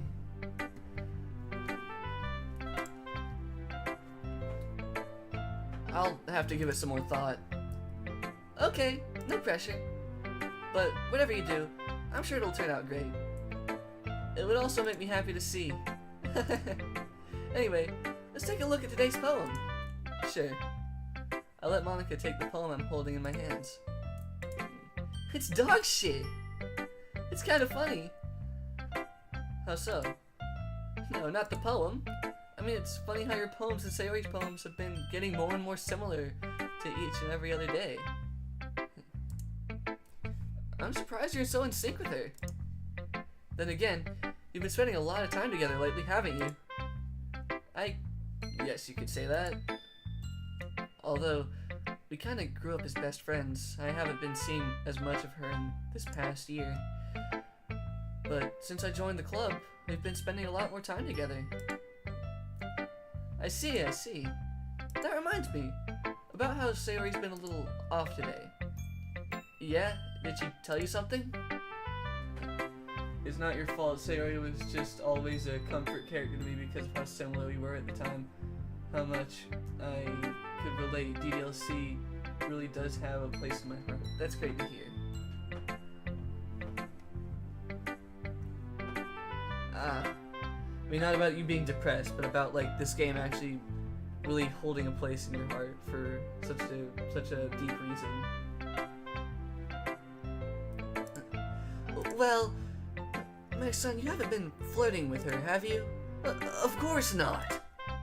I've been treating her like I always do. Alright, just making sure. I know how much you care about her. It'd be terrible if something bad happened to her. So, keep an eye on her. Sayori's been acting so much happier ever since you joined the club. What could have happened all of a sudden? Well, never mind. This really isn't the time to be talking about this. That comes later. Anyway, I'll share my poem with you now, alright? Alright. Luckily I'm not depressed anymore, lol, it just brings back flashbacks. Yay, no more depression. The lady who knows everything. An old tale tells of a lady who wanders Earth. A lady who knows everything. A beautiful lady who has found every answer, all meaning, all purpose, and all that was ever sought. And here I am, a feather, lost adrift the sky, victim of the currents of the wind. Day after day I search. I search with little hope, hoping legends don't exist. But when all else has failed me, when all others have turned away, the legend is all that remains, the last dim star glimmering in the twilight sky. One day, the wind ceases to blow. I fall, and I fall, and I fall even more. Gentle as a feather, a drying quill, expressionless. But a hand catches me between the thumb and forefinger. The hand of a beautiful lady. I look at her eyes and find no end to her gaze. A lot of gay people. The lady who knows everything knows what I am thinking. Before I can speak, She responds in a hollow voice. I have found every answer, all of which amounts to nothing. There is no meaning, there is no purpose, and we seek only the impossible. I am not your legend. Your legend does not exist. And with a breath, she blows me back afloat, and I pick up a gust of wind. Huh. That's a pretty cool poem. Do I need to save this?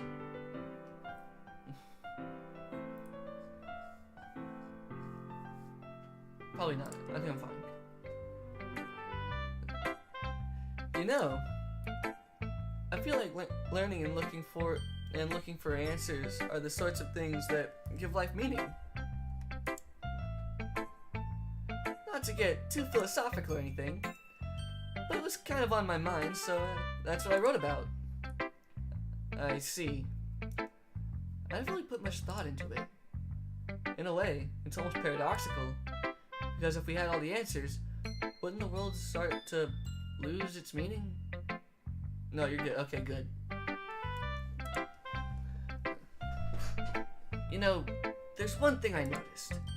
It seems like everyone in the club prefers writing about things that are more sad than happy. Are you surprised? I mean, if everything was okay, we wouldn't really have anything to write about, would we? Humans aren't two-dimensional creatures. I mean, we might be because we're literally in-game characters. What? No, nothing. I think you know that better than anyone. You mean one-dimensional?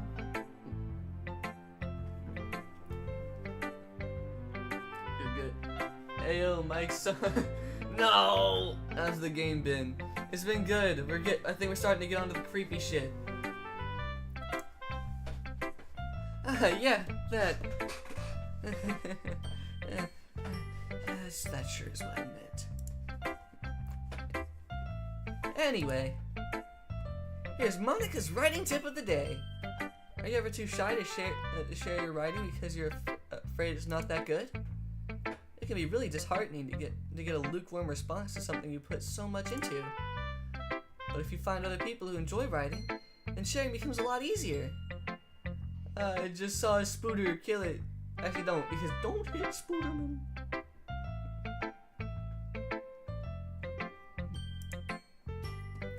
Because instead of just telling you that your writing is good or okay or bad, they'll want to focus more on everything that went into it and the things you can work on. It's much more encouraging that way, and it will make you want to continue improving. It's almost like having your own little literature club, don't you think? That's my advice for today. Thanks for listening. What if I didn't listen? Should I show my poem to next? Yuri. We're going in the same order, baby. Well done, Mike son. You've definitely improved your writing over the course of these few days. Creepy? Yippee! Creepy! Also, I received my FNAF Sun Shoulder Rider U2's plush. Yay! Let's go! Has my advice been helpful to you? Yeah, definitely. I'm glad. Sharing our writing like this, it's a lot more fun and rewarding than I anticipated. I need to remember to thank Monica. I think we all felt a little awkward at first, but now it seems like everyone is enjoying sharing their writing and seeing what others think. I guess I can't really disagree. I was afraid this whole thing would be a chore, but it's a great way for me to spend some personal time with all the girls in the club. But it's been fun getting to know everyone and their writings. That was also good advice for artists or anyone in different hobbies. Yeah, I love that advice. And I guess doing some writing myself. Well, have you learned anything about yourself, Mikeson? Well, you know how I like to say that writing is a very personal way to get in touch with yourself. In the end, it doesn't matter if you're a good writer or a bad writer. And even my opinions are just opinions, you know? As always, I believe what's most important is exploring and discovering yourself. That's comforting. I'm kind of afraid of disappointing you in some way or another. Why me? Well, you're always sophisticated with your writing and have the most advice to share. Is that so? Here he thinks for a good minute. That must be terrible. Huh? For me to have become someone whose opinion is fearsome. How unlikable of me. I have to be perfect. I'll kill you! I'll kill you! Don't tell anyone about this! You're dead meat! I need my tea. I need my tea. There it goes. That's the last of it.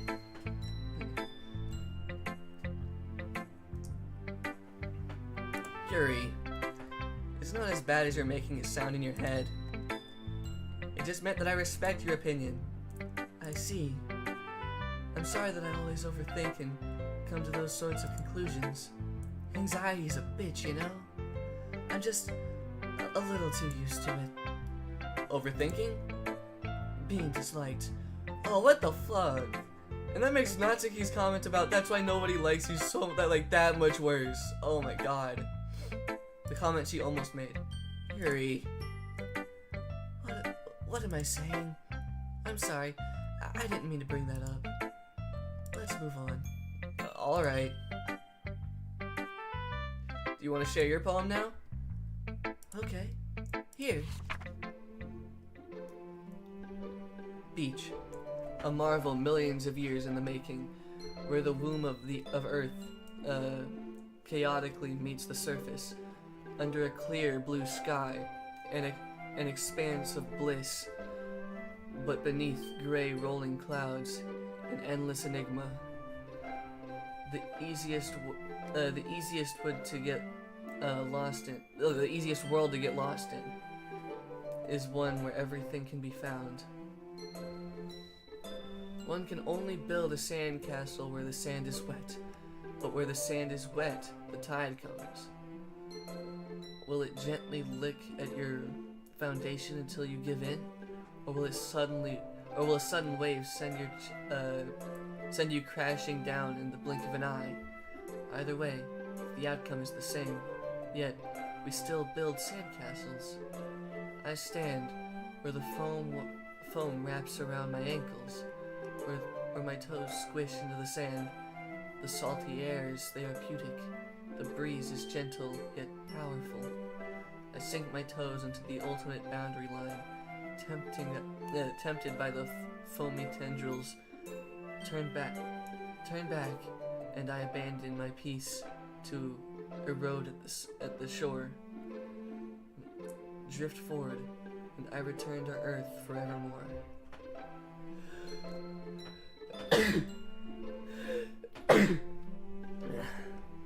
Bless me.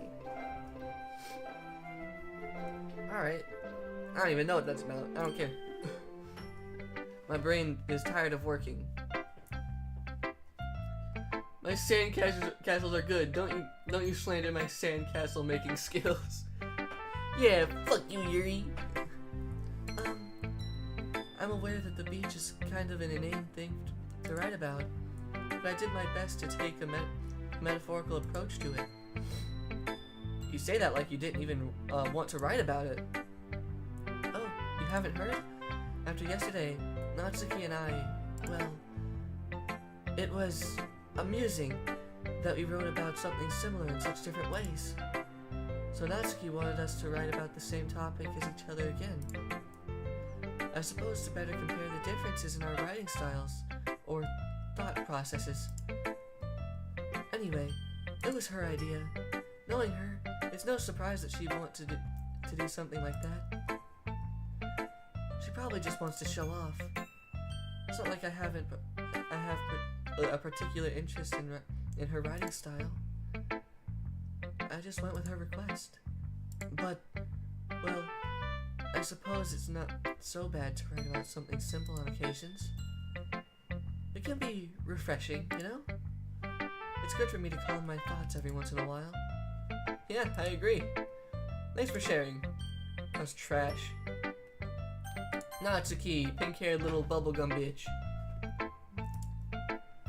This one's alright. Alright? Well, yeah. About as good as yesterday's anyway. I see what you're going for, but it's just not really my style. I mean, that's fine. I'm mostly just glad that you're trying a little bit. Well, of course I'm at least trying. Why are you so emotionally invested in my poems anyway? Isn't that more of a compliment to me? Eh? No, gross, I hate complimenting people. I'll kick you in the nuts if you ever say that again. I'll rip your fucking balls off.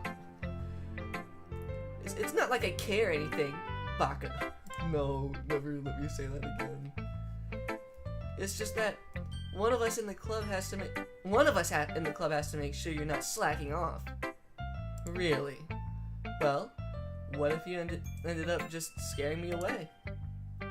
That's, it's not like you would actually do that. What the fuck? Stop pressing stupid buttons, Mikey. Yeah, you're right.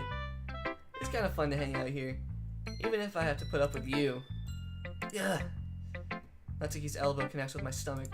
I throw up all over. Oh? Maybe I won't mind scaring you away after all. I was just joking, you fucking little shit. God damn, I oughta kick your fucking head off. I'll break your goddamn skull open. Motherfucker. Oh, I know. Don't worry, I was too. No, you weren't. Don't you fucking do that shit. How the hell you call that a joke? It seriously hurt. Fucking bony ass elbow. Baka. No! No! You can't quote that! No! Don't do this to me!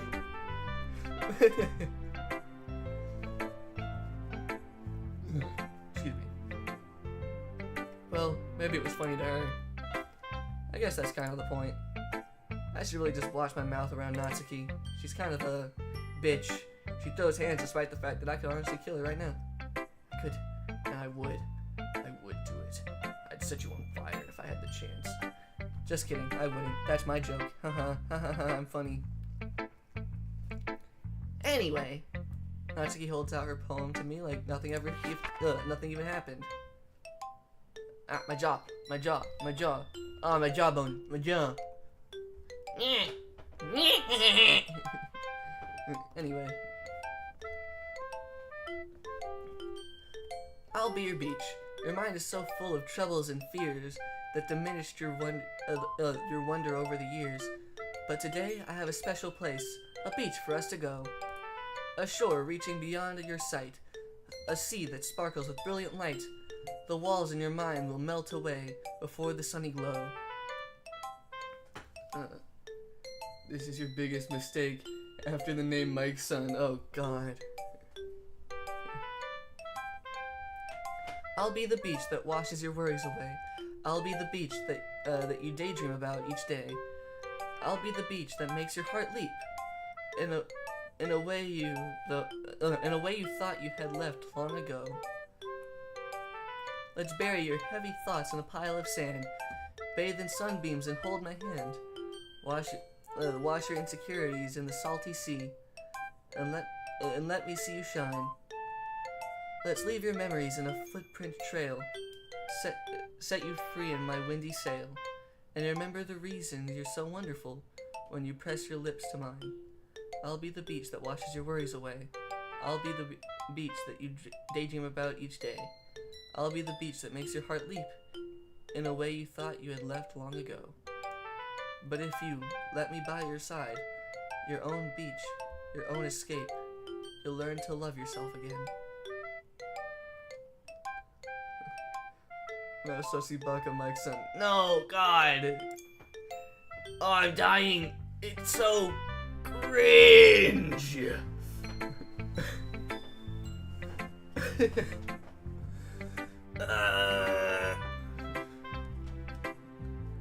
Yeah. I felt like I kept writing about negative things, so I wanted to write something with a nice message for once. Besides, the beach is awesome. kinda hard to write anything negative about the beach. Well, Yuri's take on it was a little more solemn. Well, that's... Geez, she better not have said anything bad about mine. After all, she was the one who wanted us to write about the same topic. You can only see her doing that too. Making us write about the simple topic, then trying to impress me by coming up with something all fancy. It's not like I care. I just did it anyway. I mean, I guess mine ended up being kind of metaphorical too. But there's nothing wrong with doing that once in a while. At the very least, it was good practice. Okay, you three. We're all done sharing poems, right? Why don't we start figuring out... Hold on a second. Is it just me? Or did you say something strange just now? Oh yeah, something is wrong. I kind of forgot about something. Baka Oni-chan mic's on. No! Oh god, I regret typing that. I regret reading that! Puke's good. Eh? Something did sound a bit unusual. That's right. You deviated from your usual catchphrase when addressing the club. Catchphrase? I don't have a catchphrase. Jeez. Why is the mood so weird today?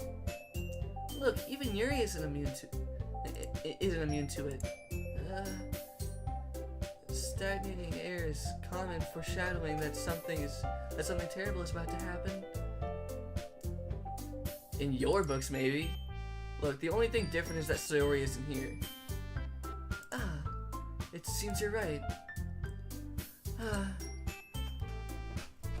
Sayori always helps lighten the mood a little bit, doesn't she? What's something cringier than what was just said? I don't know. And I'm not gonna give you any ideas.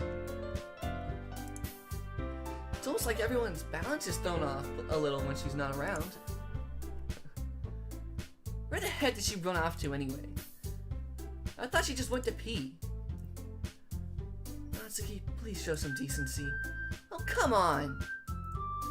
She actually wasn't feeling too well and went home early. Is that so? I hope she's alright. Seriously? Of all the times to not go home with her, you picked the time she's not feeling well? So much for you two being all lovey-dovey. No! First of all, stop misunderstanding my friendship with Sayori. And second, she's kind of been avoiding me today, so I didn't want to force it. Oh? Oh? That curious expression coming from Yuri, of all people? Something terrible is going to happen. Oh, fuck. No! No, it is happening! No, it's happening! No, I don't want it! I don't wanna! Calm down, guys. I talked to her earlier and everything is fine. What did she say? Wait, what did she say? Anyway, we need to figure out the rest of the festival preparations, so let's decide what everyone will be doing this weekend. What did she say, Monica? What the fuck did she say? I need to know now. You tell me. You tell me now. What do you know? I already know what I'm doing. Oh wait, no, why do I keep giving her a bitchy voice even if she's smiling? I already know what I'm doing. That's right. Natsuki will be making cupcakes. But we might need a lot of them, and different flavors. Can you handle that all by yourself, Natsuki? Challenge accepted. And as for myself, I'll be printing and assembling all the poetry pamphlets. Sayori will be helping me design them. And as for Yuri, I don't know what you're gonna do. You're kind of useless. I don't know. Jump out the window. What do you mean, Mike? I'm just quoting Yuri. Just totally, that's all you're doing. Guys, can you help me come up with something for Yuri? I'm useless. No! That's not it at all. You're the most talented person here, you know? No, fuck you. Fuck you then. Now Natsuki pouting too? Jeez, even I can tell now. I guess I never gave Sayori enough credit, but I can tell things are even harder on you when she's not around. Ah, that might be the case. But if I can't also be a leader on my own, then I won't grow as a person. So, Yuri, you have beautiful handwriting, you know? So, you should make some banners and decorations to help set the atmosphere. Atmosphere? About that, I love atmosphere. I feel like she was about to disagree. And Monica's like, no, fuck you. No disagreements.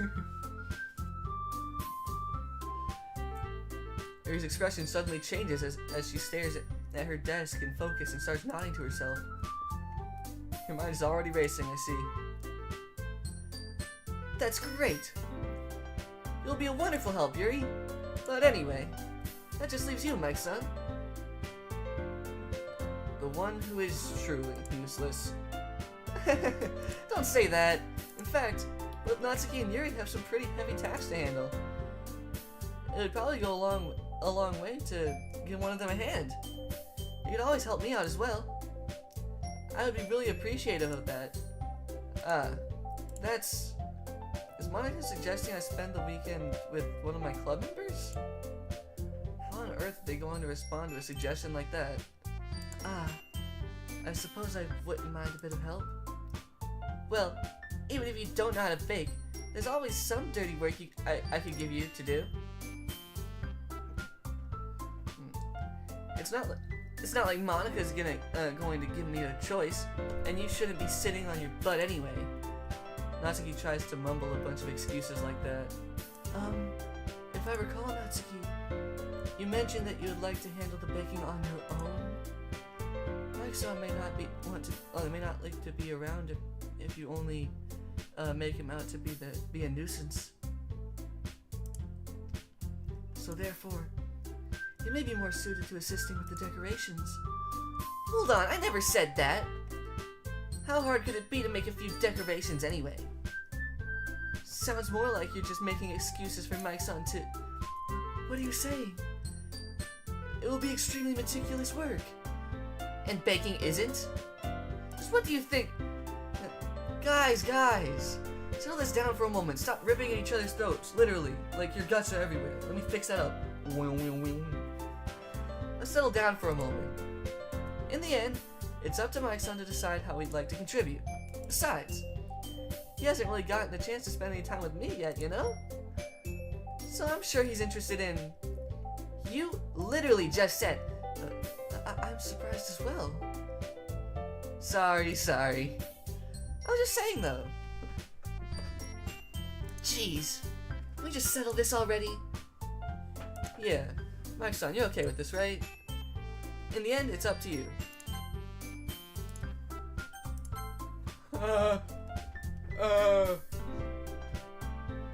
You said they have to choose. I know Yuri and Natsuki here. You can't pick Sayori, sadly. You can try, but it won't work. Same with Monica. Fuck you. No. Of course. Very well. In that case, everyone look straight at me. Of course, I'm going to go with... Hold on.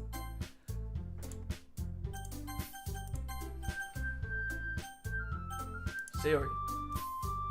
I mean, if it's going to be anyone, then I prefer helping Sayori. I mean, we're already neighbors and... But Monica said that Sayori was helping her. Jeez. Do you really hate us that much? No. Sorry, I didn't mean for this to be difficult.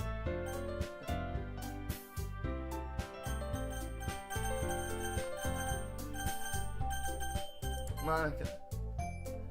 Well, I guess I should probably be helping Monica. Yay, you picked me! Hold on a second. Yeah. Monica, you're the one who needs the least help out of all of us. But I agree with Natsuki. Not only is your work already most suitable for one person, but you already have Sayori as well. But Nixon was the one who... that doesn't matter. You were the one who scared him into picking you in the first place. You're the club president, Monica. You're supposed to make the responsible decision for the club. Monica, you shouldn't let any ulterior motives interfere with this decision. They're tag teaming God. Ulterior motives? What are you saying, Yuri? In fact, it sounds like you guys are the one with the ulterior motives.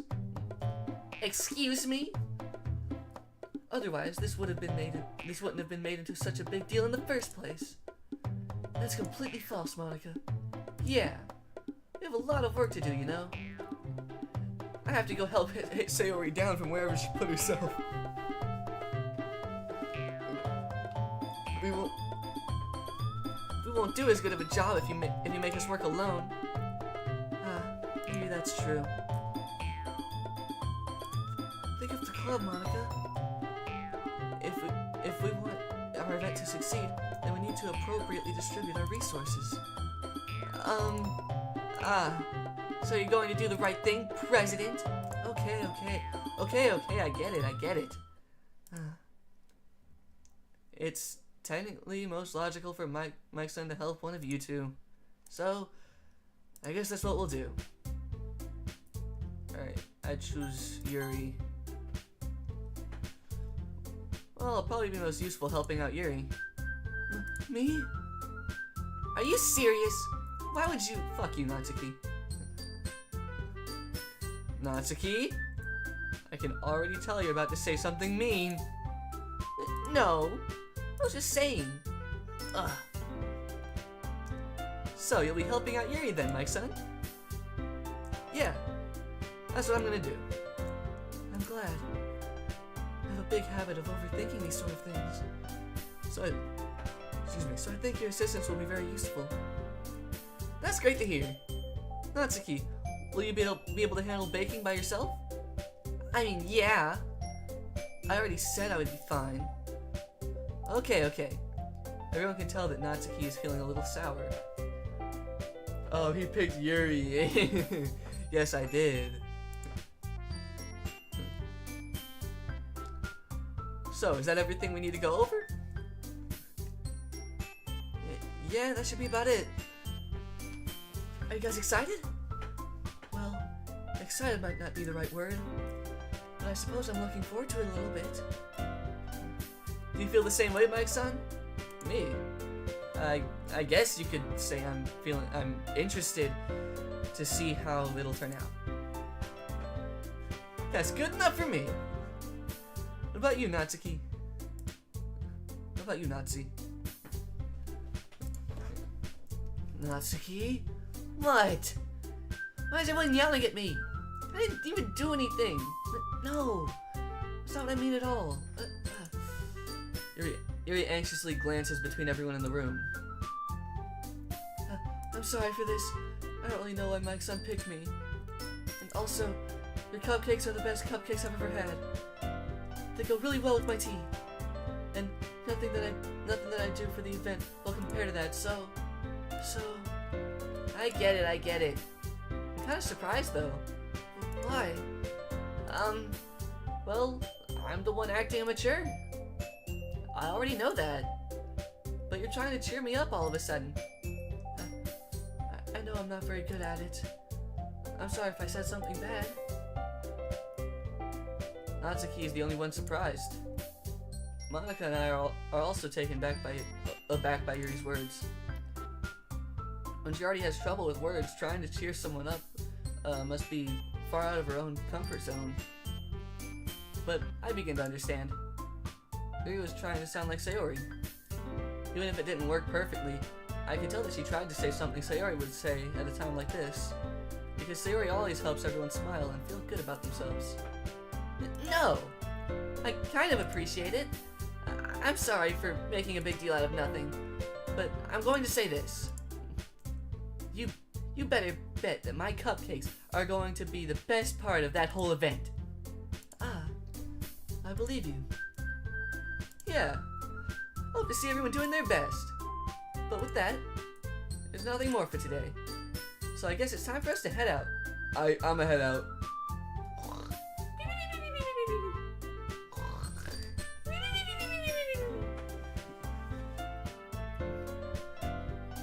Alright, let's get out of here then. Everyone picks up their things. I start to follow Monica and Natsuki out the door as they chat between each other. I turn around. Sorry, I realized that I don't have any way of contacting you this weekend. Oh, you're right. I can't believe that slipped my mind. Should I give you my phone number? I think that would be the best way, yes? Alright then. Yuri and I exchange phone numbers. Okay. Then I'll be stopping by your house on Sunday. Eh? My house? Is that a problem? No, not at all. I just thought that I would be the one going to your house, since I'm the one helping you. I suppose that makes sense. But if you don't mind, I think I would prefer going to your house. I hate being in my house. That place is terrible. You really don't want to be around my mafia family. They'll kill you. They'll kill you just for looking at me funny. Or looking at them funny. Or accidentally kicking over Grandma's wheelchair, which she actively gets in your way so that you do it. She acts like this shit's Mario Kart in there. Alright. In that case, it won't be a problem. I decide not to press Yuri for a reason. It's not like it should matter much either way, so I'll just need to make sure my room is clean. I hope I managed to make myself useful in some way. I'm not nearly as creative as you are. Don't underestimate yourself, Mike-san. I think that we will have a very productive team. Even if you only chose me because you felt bad for me or something. Wait! You don't actually think that, do you? I don't know. It's difficult to come up with any other reason you may have chosen me. You're forgetting the one reason with the most common sense. I chose to help you because it's what I want to do. But Yuri thinks to herself with an extremely tense expression. Yuri, you're overthinking this. You wanted me to point out when you're overthinking, right? Eh? I didn't realize. I'm telling you, I want to. The mafia family Yuri joke is actually funny. All of this going into Mike verse. Yeah!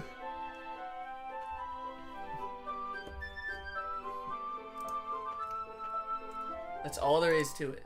Alright? Do you believe me? Yuri thinks really hard again. I can see her brain expanding like she's Jimmy Neutron or some shit, going, think, brain blast. Yuri's crazy up in this bitch. Not only a mafia family, but like, what, psychic powers or some shit? Wait, nope, everything's back to normal. Why does that keep happening? She looks straight in my eyes for a long while. I believe you. As if it took her a tremendous effort, Yuri finally says that and relaxes her expression. And I'm really looking forward to Sunday. Yeah, I am too. After that exchange, I make my way out the door and Yuri follows. The Mike verse expands. Wait till my cartel gang, wait till my cartel gang, you will see then. I can't believe this. Yuri's going to be coming to my house on Sunday? Even though I would have preferred to do this with Sayori, my anxiety still shoots through the roof. I guess I've gotten pretty used to handling her at this point, but who knows what might end up happening when we're outside of school. She even told me she was looking forward to it. I shake my head. Why do I feel nervous that Sayori finds out about this? It's not like we feel that way about each other. Besides, like Monica said, it's about the club. I have nothing to worry about. If I just go with it, then I'll have a good time. Check on Sayori. It's already Sunday. I think I'll stop after the 3-hour mark this time. Or sometime after it. I've been getting increasingly anxious about Yuri's upcoming visit. I keep telling myself there's no reason to be nervous, but it doesn't help much. Yuri is clearly an introvert and also an intimate person in general, There's no doubt that she'll open up a little bit when it's just the two of us. Just the two of us. We can make it if we try. Just the two of us. Just the two of us. Just the two of us. In this castle in the sky. Just the two of us. You and I. I don't know the actual lyrics of the song. I'm pretty sure I fucked that up. Meanwhile, I've been texting occasionally. She was extremely apprehensive at first, but it wasn't long before I was already learning more about her. But putting Yuri aside, I haven't heard a thing from Sayori since she left the club early the other day. It's not like we text each other all the time or anything, but I've been worried about her in the back of my mind. Between what Sayori said and what Monica said, is it really okay for me to put Sayori's feelings aside when she might need me? I decide to visit Sayori before Yuri comes over. Oh no. No, no, no, no, no, you can't do this. No, no. Oh God, oh God. No, not now. No, stop, not yet. Keep going a bit longer. We're literally so close to the second act in which you can stop for the day. Okay, fine. Yeah, I'll go until we get to the second act. Oh shit. Rather than asking, I simply tell her I'm coming over, much like we've done in the past. Once I reach Sayori's house, I knock on the door before entering it myself. Scary, scary, scary. Again, we used to play so often that we've made it a habit of simply entering each other's houses like we're family. The house is quiet. Sayori isn't anywhere on the first floor, so I assume she's up in her room. It's already strange of her not to run down and greet me. I head up to her bedroom, where I finally find her. Sayori? Oh, thank fucking God! Oh my fucking God! Holy shit! Oh! Oh God! Oh! Sweet fucking Jesus. Jabeta. Okay, so even if I know like what some of the major events in this game, there's still ways that this game likes to trick me. Got it. God damn. Hi, Mike, son. I sit down in her room. Sayori forces a smile, but it's easy to tell that she's different. There's a minute of silence between us. You haven't come over like this in a long time, have you? I guess you're right. It has been a long time. Not much has really changed, has it? Sayori's room is as messy as it's always been. My room's worse. I also recognize the same stuffed animals and wall decorations that she's had for years now. Psychological horror, baby! Damn! If you came over more often, it wouldn't be such a mess. That's because I end up cleaning it for you. How come you suddenly wanted to come over today? Aren't you supposed to see Yuri today? Yeah, but... Wait, how'd you know about that? Sayori had already left by the time we decided that last meeting. Monica told me. It's only natural for her to keep me informed about the festival preparations, right? That's true. Should have known. What a fucking moron I am. God, I'm an idiot. Alright. That's true. But what about you? Aren't you going to be helping Monica today? Of course! But I'm just helping her online. We didn't plan to meet up or anything. So it's just me and Yuri then. Yep! There's more silence between us. Sayori stares in a random direction. Everything about her behavior is really uncharacteristic. I finally get to the point. I just wanted to see how you were doing. After you left on Friday, when something's wrong, you can't hide it from me. I know you too well. So, Sayori smiles, shaking her head. That's no good, Mike's son. Why can't it just be like it's always been? This is all my fault. If I didn't get so weak and accidentally express my feelings, if I didn't make that stupid mistake, then you wouldn't have been worried about me at all. You wouldn't have come here. You wouldn't have even been thinking about me right now.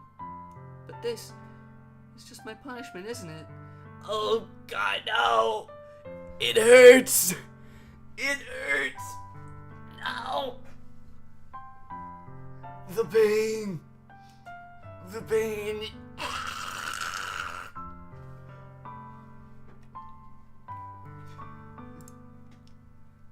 I'm getting punished for being so selfish. I think that's why the world decided to have you come over today. It just wants to torture me. Sayori! I grabbed Sayori by the shoulders. What on earth are you saying? Are you listening to yourself right now? I know something happened to you. There's no other explanation for you to be like this. So tell me already. Until I know, I won't be able to stop thinking about it. Sayori gives me an empty smile. I'm gonna cry again, no. You really put me in a trap. No, that's the Angie. You really put me in a trap, Mike's son. But you're wrong. Nothing happened to me. I've always been like this. You're just seeing it for the first time. Seeing what? What are you talking about, Sayori? You're really just gonna make me say it, aren't you, Mike's son? I guess I have no choice this time. The thing is, I've had really bad depression my whole life. Did you know that? How do you think I'm late to school every day? Because most days I can't even find a reason to get out of bed. What reason is there to do anything when I fully know how worthless I am? Why go to school? Why eat? Why make friends? Why make other people put their energy and caring to waste by having them spend it on me? No! Stop! Stop it! That's what it feels like. And that's why I just want to make everyone happy. Without anyone worrying about me. I'm in shock. I swear to God, and they made it worse with that soda shit. Or not the soda, but like the grabbing a snack shit. There's no way that helped with it at all. Oh, the feels. No. Ah, it burns. It fucking burns. I can't, the middle part of my brain can't comprehend it. I'm in shock. I can't even figure out how to respond. How is it possible that Sayori kept this from me the entire time that I've known her? Did she really want so badly for me to just not think about her? Why, Sayori? Huh? Why is it that you've never told me about this? It almost feels like I've been betrayed as your close friend. Because if I knew, I would have done everything I could to support you. Even if there's only so much that I could do. I would have tried a little bit harder to make every day a little better for you. That's why I am your friend. All you had to do was tell me. You don't understand at all, Mike's son. Why do you think I didn't tell you? Because if I told you, then you would have to waste effort caring about me instead of doing important things. Every little thing before this makes it sadder. God damn, you're goddamn right. Holy shit. I don't want to be cared about.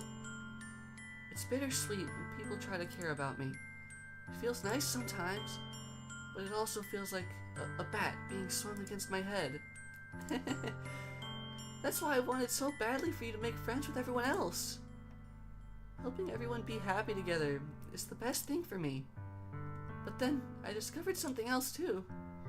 Seeing you make friends and get closer with everyone in the club, it feels like a spear going through my heart. So that's why I decided the world just wants to torture me. This game, man. My God. What are you supposed to say to this? path leads to nothing but hurt.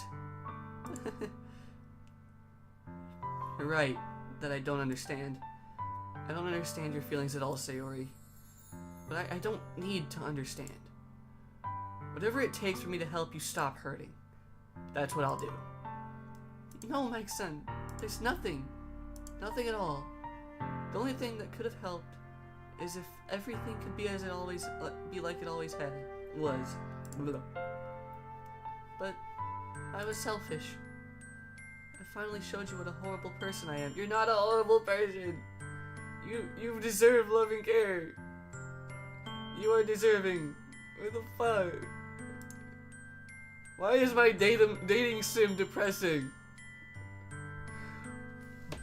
Who made my dating sim this emotional? Tears streaked down Sayori's face. I made you join the literature club because I was selfish. And I was punished by my heart hurting in a way that I couldn't understand. And now, you came here and I made you hurt too. I'm just weak and selfish. Well, I'm actually fucking crying. I don't fucking blame you.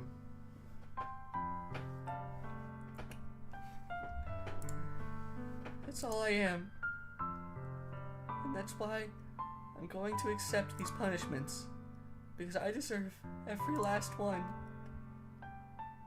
Without thinking, I once again grab Sayori's shoulders. This time, I pull her into a tight embrace. Like-san. Sayori, I don't care if you feel selfish. I'm really happy that you convinced me to join the club. Seeing you every day makes it worthwhile enough. If I make friends with everyone else, then that's just a bonus. But please, never underestimate how much I care about you. I wouldn't have it any other way. Mike-san. Sayori isn't hugging me back. Despite my arms being wrapped around her, Sayori's arms remain by her sides. She starts sobbing next to my ear. No! Don't do this to me! Please don't do this! Mike-san! Sayori barely manages to speak between her sobs. Okay, one thing I can say is that, like, this guy, he keeps saying he cares about him, like, about Sayori, and I fucking love it. But I also feel like with everything she's told us, we're really just, like, not helping. I don't know how much saying we care about her is helping when she says she doesn't like being cared about because it makes her feel even more selfish. I would hope that, like, it's not hurting anything. But still, considering everything she's told us, she's gonna need a lot more help than I care about you.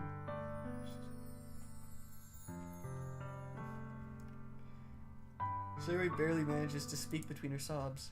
I don't know if I'm doing the right thing, but all I want is for her to know that I care. If you have it in you to call yourself selfish, then you have to let me be selfish too. No matter what it takes, I'll figure out what needs to change. I'll make these feelings go away. And if there's anything that you need me to do, then you'd better tell me. Get a real fucking therapist! You can try to help her all you want, but I mean, it'd be great to have a therapist for depression.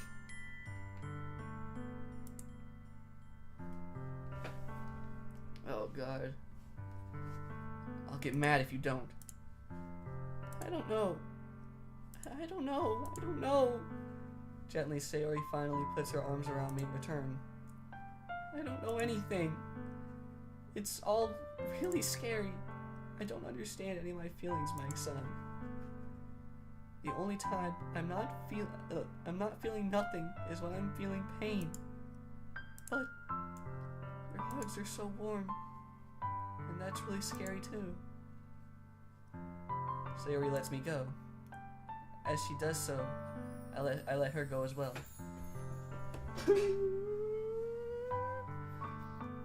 That's the cycle of Sayori's depression. It's endless pain, endless torture, endless horrible feelings. It's hard to break. I would know. Oh, no. No. That's so sad. As she does so, that her goes well. The festival is tomorrow. Yeah. Excuse me. It's going to be fun, right? Yeah. How would you like for me to spend, how would you like for me to spend it all with you? It's what I want. I promise. I think that would be nice then. Yeah. Sayori wipes her eyes. If I could spend the whole day here, I would. Of all days, this has to be the one where I have other plans. Maybe I should cancel. No, don't! Please, don't. If you did that, then I really wouldn't forgive you. But it's almost time for me. It's almost time for Yuri to meet me at my house. At the very least, do you want to come along and help out? It would be fun. To my surprise, Sayori shakes her head. I'm sorry. I don't know if that would be very good for me today. You understand, right? It's kind of hard for me to fully understand, but I'm trying my hardest. It's okay. Wait, it's okay. Don't worry too much about it. I'll see you tomorrow, okay? Alright. I look forward to it. I say goodbye to Sayori and exit her house. On the way home, I find myself feeling uneasy, but it's hard for me to keep thinking about it when Yuri is about to come over too. I think Sayori is right. I shouldn't be worrying too much, and we're definitely going to have a great time tomorrow. I should just focus on what's ahead of me. Oh! No! Happy thoughts, happy thoughts, happy thoughts. Happy.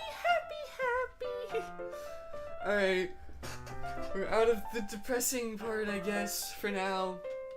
As I approach my house, I see something that makes me feel a moment of panic. Yuri? Thank goodness. You're a little early. I'm sorry I wasn't home yet. Were you waiting for a long time? No, I just got here. And to think we got juked with even deeper heartstrings. God damn. That hit hard. But I started to get really nervous when nobody answered the doorbell. You could have texted me. If I had known, I would have reassured you and hurried more on my way home.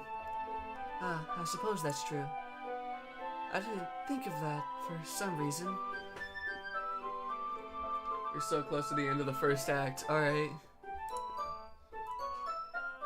It should be common sense to do that, but I decided to ignore it. Anyway, let's go inside. I see you brought a lot of stuff with you. That's right. Yeah, a lot of stuff. Tons of stuff. There's so much stuff here. Look at all this stuff she brought. It's all here. She's holding it all. She can barely hold it. And did you manage to find everything I asked you to buy as well? Yeah, pretty much. At least I hope I got everything right. I'm sure it will be fine. I take Yuri to my room. The first thing she does is glance around curiously, which makes me feel anxious. It's so clean. Unlike my room in the real world. Wait, what? Why did I say that? What? This is the real world. What? I think I'm going crazy like Monica is. I'm at the Monica sickness. Shit. I cleaned it before you came over, so that's very considerate of you to do. I know. I'd be really embarrassed for my room to be a mess while you were here. One word I must say for this scene. Sleeves. Sleeves? Damn, you're still alive. Yeah, I wanted to make this one a longer one, especially since I'm not gonna be streaming Doki Doki tomorrow. I'm gonna be doing Buckshot Roulette, since that's when the update happens on itch.io.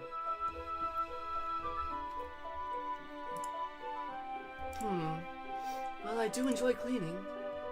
I would have gladly helped you clean. That would be even more embarrassing. Wait, don't look in there! I snatched Yuri's wrist, which was in the process of opening a desk drawer of mine, where she would have found lube and napkins. She would have found my hentai collection. I'm sorry. I wasn't thinking for some reason. I was just spacing out. Okay, that reminds me of a time I was in the store, hungry as shit.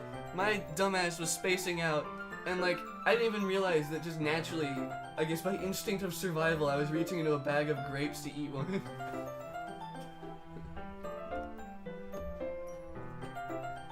Is it still the base game or a mod for it? It's the base game. I haven't finished the first act yet.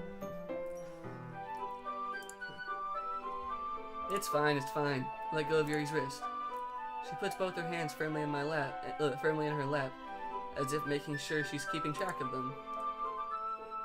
So, should we get started?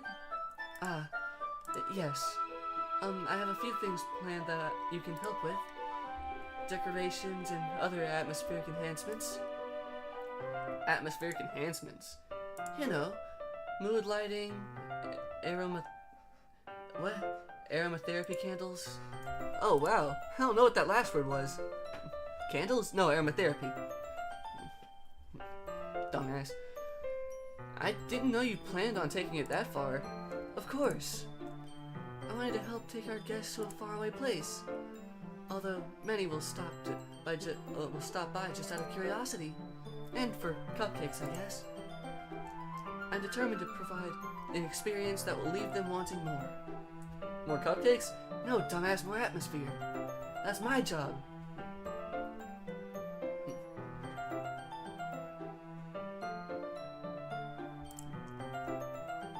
That's great. It's easy to forget that you're a pretty intense person. Intense? I guess that's that's the best way to put it. Is that a bad thing? No, not at all. It's something that I like about you, actually. Is that so? That makes me feel relieved. And kind of happy. Yeah, no need to be so anxious. You can relax a bit. Relax. I brought some things for relaxation. I was going to use them during the poetry event. Oh yeah? Like what? Let's see. Yuri rummages through her bag. She pulls out a few candles and a wooden cylinder-shaped object. I did some shopping on the way here, so I happen to have these in my bag. I plan to cover the windows in black paper and use the candles to light the room. Has the not sun shown up at all? What?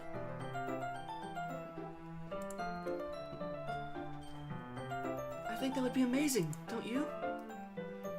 Yeah, that would be really neat. What's that wooden thing, though? Oh, it's the thing we use to break kneecaps in my family. See, most people usually use a baseball bat, and in combat, yeah, we do. But typically, if it's for, means of any other kind, we use these little wooden cylinders. Oh yeah, Mafia family, I forgot. Oh, this? It's a diffuser for essential oils. How familiar are you with aromatherapy? No sign of not son. What?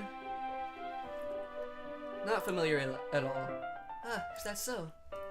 It's one of my favorite contributors to a positive atmosphere. Depending on the oils or herbs you choose, you can change the mood of the air itself. Yes, that air does have emotions, yes. You can even feel it permeate through your body. Relaxation, positive energy, romance, reflection. It's almost like magic. He takes the cylinder and pushes a switch on the bottom.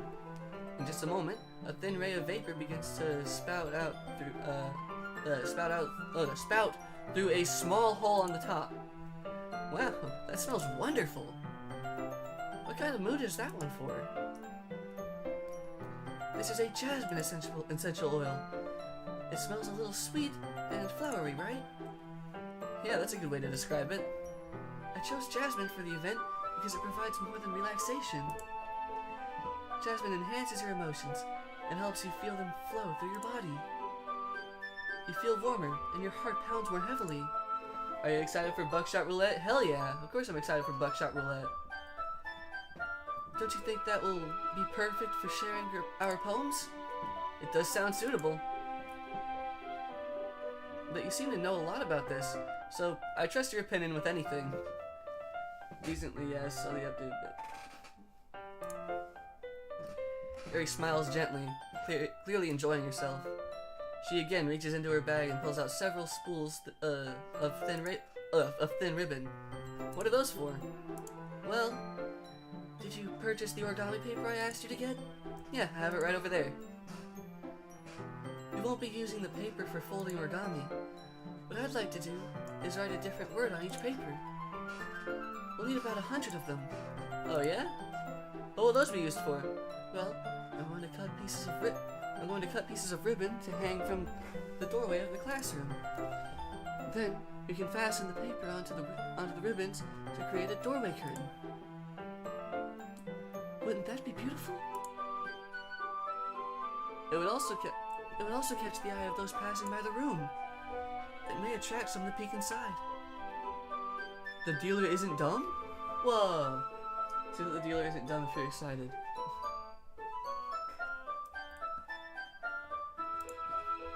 That's really creative. I had no idea you'd be so good at this, Yuri. Is that so? Well, I suppose I do get a... Wait, no, that's not me. Well, I suppose I do get a little intense, as you put it. Yuri giggles with red cheeks. Is it just me, or is she more relaxed when it's just the two of us? Just the two of us. Or maybe it's the excitement she feels from sharing something that she enjoys. Here's a marker, my son. You can write any character you want. I'll help you once I finish cutting the ribbons. Huh, alright. Sitting on the floor together, the two of us get to work. I carefully draw a different character on each paper, doing my best to manage my bad handwriting. Yuri unravels a long strand of red ribbon to her desired length. Then she reaches into her bag once more and pulls out a pocket knife. Oh, don't stab me! Don't stab me, please! Eh?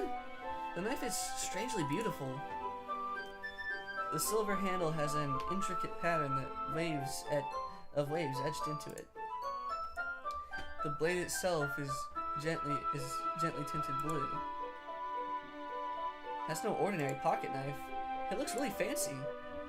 It was a gift from my mafia father after my last birthday.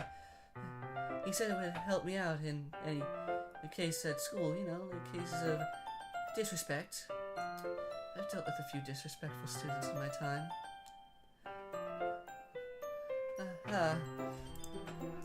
Well, embarrassed, Yuri looks away. What is it? You're going to think it's weird. Yuri, whatever it is, I have no reason to judge. To each their own, you know. If you promise you won't be weirded out. Yeah, I promise. Alright, the thing is, I'm kind of into knives. Like all kinds of knives. And stabbing. I love stabbing. Stabbing and blood and murder and sharpness and cutting, torture, interrogation, you know, all sorts of things. They're just so pretty.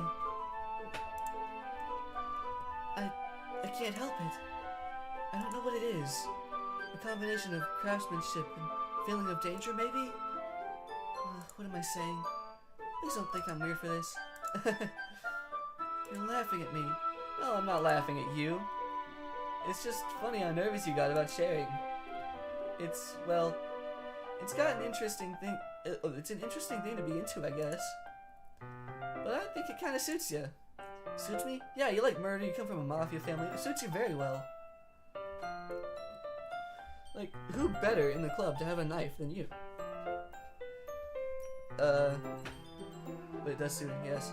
Also, knives are just fucking cool, man. Like, that's an interest a lot of people have. Hell, people have had worse interests, like just hunting but not for food. Hunting because you want to hang something on your fucking wall, and that's all you want to do with it. That feels like a waste of a... That just feels like a waste. Feels kind of pointless, I don't know.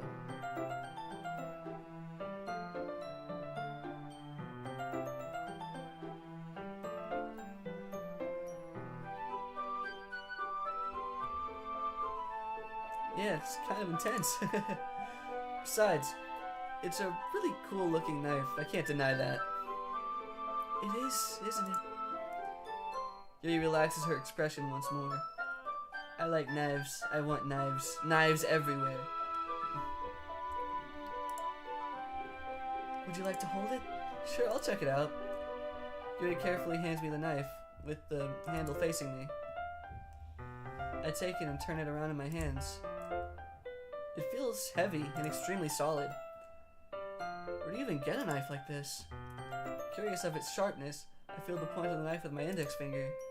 Ow! Mike, son, why did you do that? I didn't expect it to be that sharp. I barely touched it at all. It's my fault. I should have warned you. This knife is extremely sharp. I sharpen it every day, but after, you know, the daily mafia family business stuff. It can cut through skin like it's paper. Oh no. A small drop of blood trickles down the side of my finger. Yuri takes my hand and gives the wound a closer look. She stares at it and noticeably fidgets. If you're squeamish, I'll go wash it off now. Without warning, Yuri puts my finger in her mouth and licks the wound. Ugh! Gross, bacteria in the wound. Gross, disgusting. Ew. Sus. I feel her tongue curl around my finger. Startled, I instinctively pull my hand back. Oh. Please forgive me. I wasn't thinking. Lee lowers her head, her face burning up.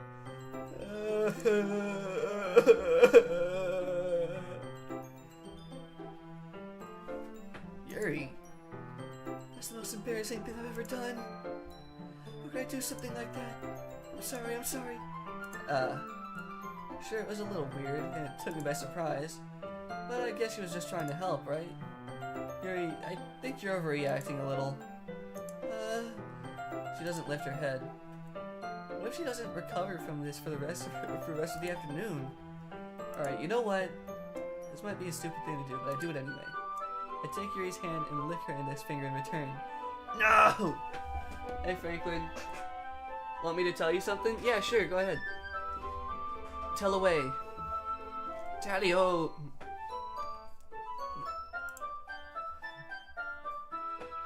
Excuse me. Mike, son, did you really just do that? Now we're even.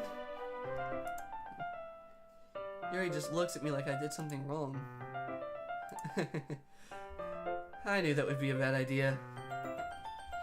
It will be a spoiler. I've been spoiled on a lot, but like, I don't know a lot about the non-major stuff in this game. Ew, no spoilers. Yeah, actually, don't if it's a spoiler, yeah. But thanks for the warning first. No, you're good. You don't have to apologize. It's not like you just outright told me a spoiler. You asked and I said no, it's good. No more spoilers. I want him to be surprised as much as he possibly could. Yeah. Because I know a lot of the major events in this game already. It's just that I don't know when they happen or what happens in between them. So like, there's still a lot that I'm worried about and that could actually catch me off guard.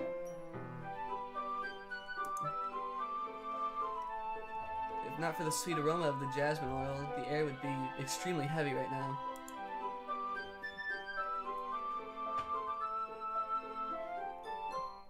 You're so weird, Mike's son.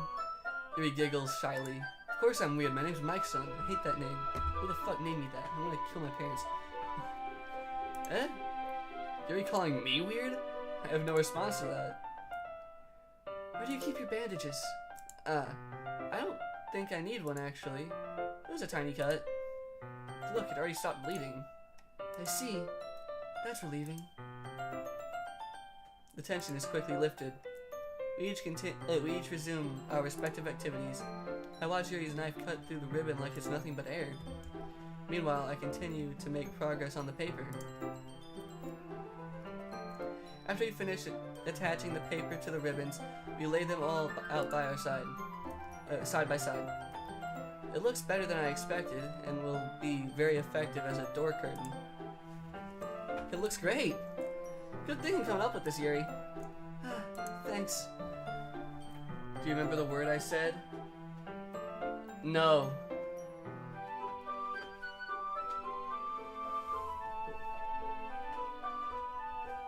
No, I do not remember the word you said.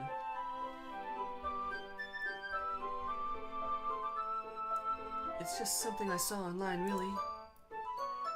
Are you ready to move into the next task? Yeah, let's do it.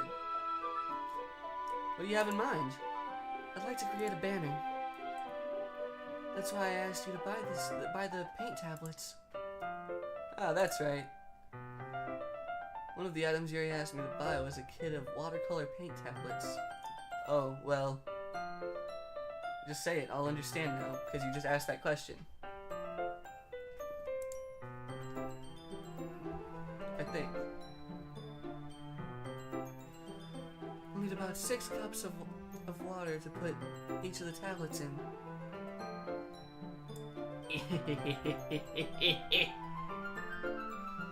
Do I need to check the files? Fuck.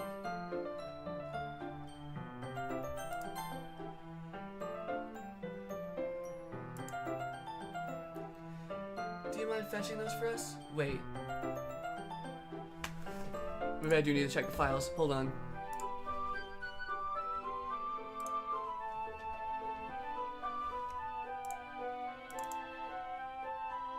What? They're all...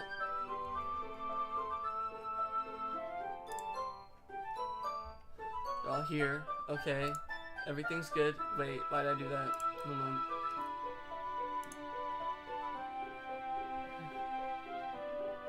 You can live without it. It's not that important anyway. What? What is it? You can't do that to me.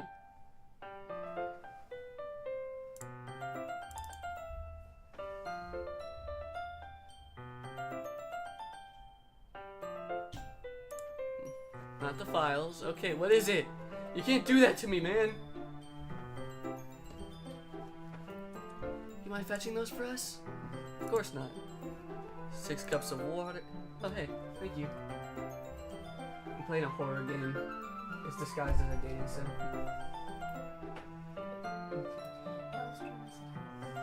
What? Oh, okay. Hey, Potato said hi. And she also offered me a cookie. Very nice. I think I might actually end this. It's taking a little longer than I thought to reach the second act.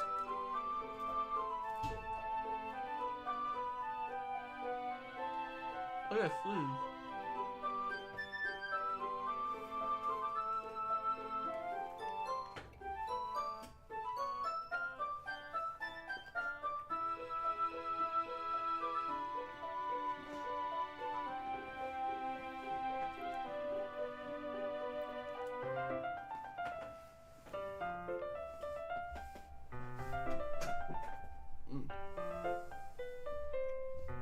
I don't know.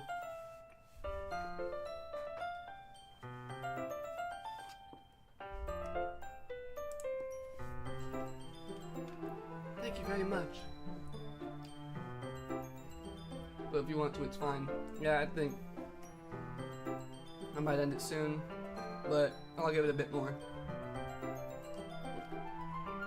Just saying though. About sleeves though. And just a little bit of water is okay. If you fill the cups too much, it will be too diluted. Taking Yuri's advice, I decided to use small plastic bathroom cups rather than full-size glasses. I put them on the plate to catch any paint that drips, then bring it back to into my room. Yuri? Yes? I come in to see Yuri quickly unrolling her sleeve, pulling it back over her arm.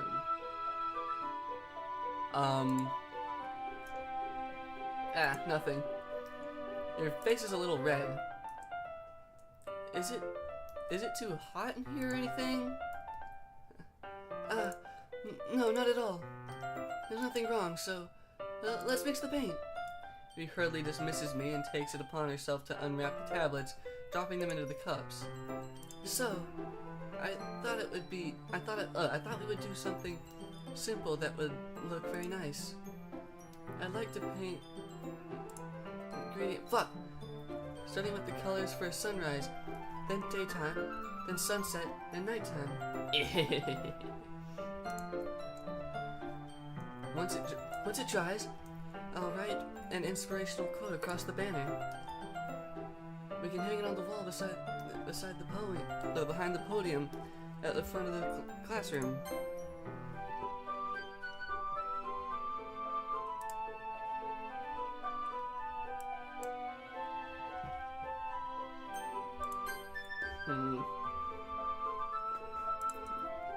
Ah, neat. What are you going to write? Well, it will be more fun to surprise you. He smiles at me. If you say so. After rolling out the banner, Yuri and I kneel on opposite sides so we don't get in the way of each other. Yuri uses a brush and adds a few dots on different colors across the banner to serve as a color guide when we paint. This kind of reminds me of elementary school. Painting on a banner with watercolors feels a lot like the art class projects we had back then. It's relaxing. I'm sorry if this feels too childish. No, I didn't mean that at all. It's kind of fun, you know? Yeah, it is fun. You don't want potato back? No, they don't. No, I'm answering for them. No, they don't want him back. They don't want potato back. I'm glad you feel that way too. Yuri stops painting for a moment, thinking to herself. For me, I don't need to go out and do crazy things to have fun. In fact, I usually don't even want to. I just like when I can spend time with one other person. Even if it's something simple like reading, it doesn't even matter if we don't talk much. Just having a friend next to me makes things feel a little bit nicer. I think that's all it takes for me to be happy. Is that so? Even if Yuri and I are quite different, I can understand where she's coming from. I feel that way about things like anime and games, or simply sharing the experience with someone can make me happy. I think I feel the same way. Yuri smiles gently. I knew you'd understand. Yuri leans over the banner to grab an unused paintbrush, but I move at the same time, causing my head to bump into hers. Yeah, sorry. Yuri reels back, and I quickly lift my hands in surprise. Introvert energy, introvert energy. Are you hurt? No, I'm not hurt. It just startled me, that's all. Sorry, I should have asked you to get it for me. It's not your fault. Ah, your face. There are droplets of paint on Yuri's face and neck. Is there something on my face? Yeah, I accidentally got some paint on you. Sorry, it's totally my fault. I'll get a towel right away.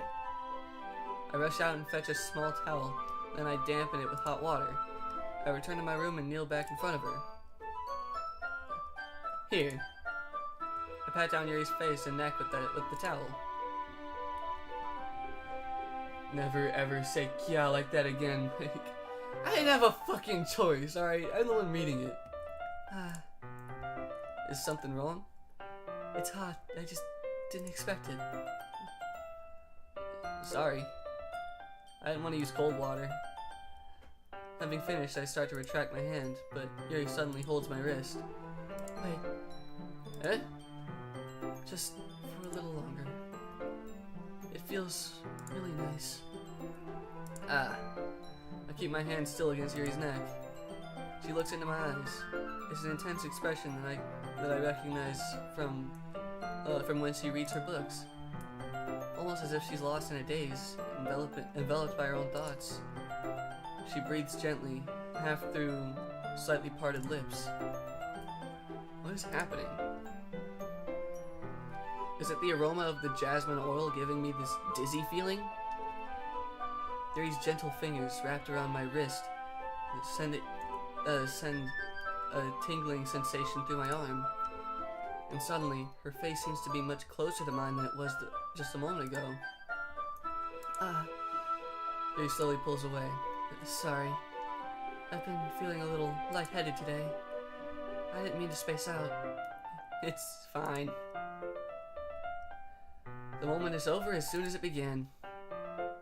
Yuri picks up her brush again, but her movements seem clumsier, like she's unable to focus. You know, Yuri X Mike, Coffee X Mike is my OTP. Yeah, Coffee X Mike! Who's Mike? I remain silent, forced to ignore the event that just transpired. I hesitantly retrieve my own brush and continue following Yuri's example. That should do it. I finish filling the night sky with white dots that look like stars. Looking at the banner as a whole, it's a very pretty and natural looking. I think it came out better than I expected. I'm really happy with the results. Yeah, me too. Are you going to add the lettering now? Not yet. It needs to dry first. That's true. But won't that take a while? Well, perhaps it would be best to leave it here, then have you bring it in the morning. I can do the lettering in the classroom before our event starts. Is that okay? That's totally fine. Wonderful. In that case, I don't think there's anything more for us to do here. Whew. You say that like you're glad it's over. Was I wrong to assume that you were at least enjoying yourself a little bit? No, it's not that. I'm just glad that we managed to get everything done. I see. I am too. I was a little concerned about time. I need to start making dinner soon. So you don't have any time left? I was secretly hoping we would have extra time after finishing the work. Well, Yuri thinks to herself. I think it would be too irresponsible of me to wait much longer. Soon, oh god. I'm sorry. I was hoping there would be more time as well. It's probably my fault. Sorry for being such a slow worker. No, it's not your fault at all. And the important thing is that we got everything done, right? Yeah. So? I shouldn't be disappointed or anything. Excuse me. Gathering all her things, Yuri seems to look a little downcast. I understand why. It sounded like she rarely gets the opportunity to spend time with friends in a relaxed environment, you know, mafia family and all, making things more stressful. But that doesn't mean this is the last time it can happen. Maybe it is. You don't know. Once Yuri packs up, I walk out the front door. Thank you very much for having me today. No problem. I'm just glad I was able to help. Just let me know if there's anything else you need me to bring tomorrow. I will. Well then. Yuri fidgets. I guess I'll see you tomorrow. Wait. I kind of say that without thinking. About today. It's fine that we didn't have as much time as we wanted. Because we can do this again. Whenever you want. You can come over. Or we can go out somewhere. I forgot you don't like going out much. As I stumble over my words, Yuri simply smiles bashfully. Anyway, you know what I'm trying to say, so... You're very thoughtful, my son. Yuri takes a step closer to me, then briefly squeezes my hand. I kind of like that about you. Well, how am I supposed to respond to that? But I don't even get a chance to, as Yuri suddenly pulls back. Sayori? Eh? Hi, my son. Uh-oh. Is this what... No. I refuse. No. This cannot be. I'm back after my shower. How is Yuri moment in Yuri's section 2? It was fun. Just now, we weren't... It's okay, Mike-san. I just stopped by to say hi. Well, it's nice to see you. I'm sorry, but I'm already on my way to leave. Oh, already? That's too bad. I'm sorry. But we'll all be together at the festival tomorrow, so that's fine, right? Of course. Mike, what is it? Wait, wait, what is it? The sleeve thing? Wait. Sayori beams. Yeah, so I'll see you tomorrow. Feeling embarrassed, Yuri hurries off. Just a little tip, once you choose, reloading doesn't matter.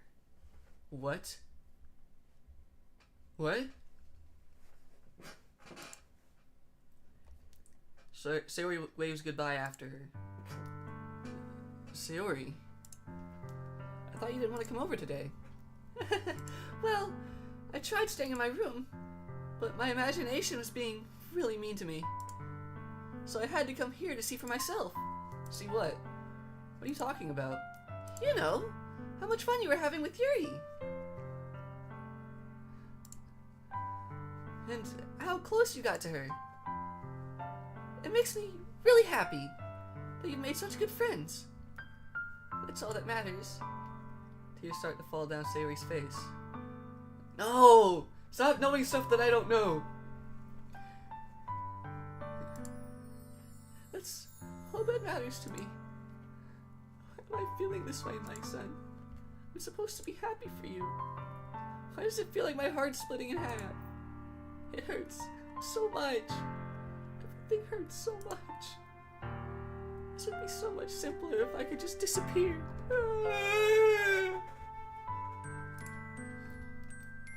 Sayori, don't say that. It's true, my son. If I wasn't here, then you wouldn't have to waste your sympathy on me. You wouldn't have to put up with me being selfish. Monica was right. I should just... What the fuck? Monica, what did you say? What did Monica say? Holy shit. No more praying to Monica. Nah, Monica about to catch these hands. Don't hit a woman. Equal rights, equal fights, motherfucker. Nah. The fuck did Monica say? You tell me now, Sayori. I'm gonna break her kneecaps and I'm gonna go Yuri on that bitch. God damn. Monica? God said something. Monica was right about what? Sayori, what I said before is true. I'm not going to let this continue. Caring about you like this isn't the burden your mind is making it out to be. It's something that makes me happy. It's something that I wouldn't trade for anything else. So, even if it takes an entire lifetime, I'm going to be by your side until you don't feel any more pain. But... Sayori looks away. I put a hand on her shoulder to reassure her. I'm scared, Mike-san. I'm really scared. What are you scared of, Sayori? I'm scared that I might like you more than you like me. Sayori? It's true, isn't it? I was weak and started to like you too much. I did this to myself. Mike-san, I like you so much that I want to die. Don't die. Don't do that. Please. Don't even say that. That's how I feel. And... That's enough, Sayori. I don't want you to hurt anymore. I slide my hand down Sayori's arm and squeeze her hand into my own. Do you remember how I said I always know what's best for you? Do you still believe me? Wordlessly, Sayori nods. Even if you don't understand all of your own feelings, I know what you need the most right now, and that's what I'm going to give you.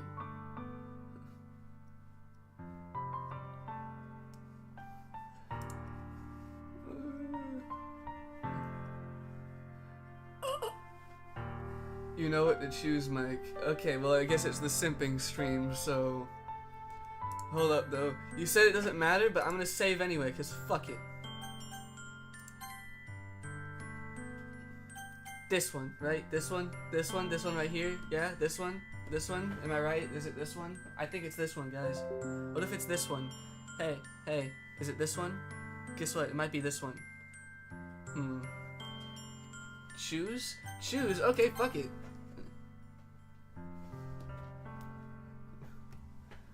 I love you. Those are my true feelings. So, there's no way you could like me more than I like you.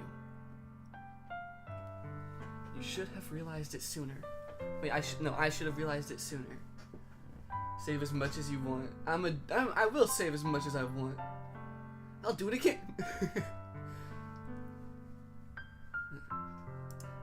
But spending time with everyone at the club,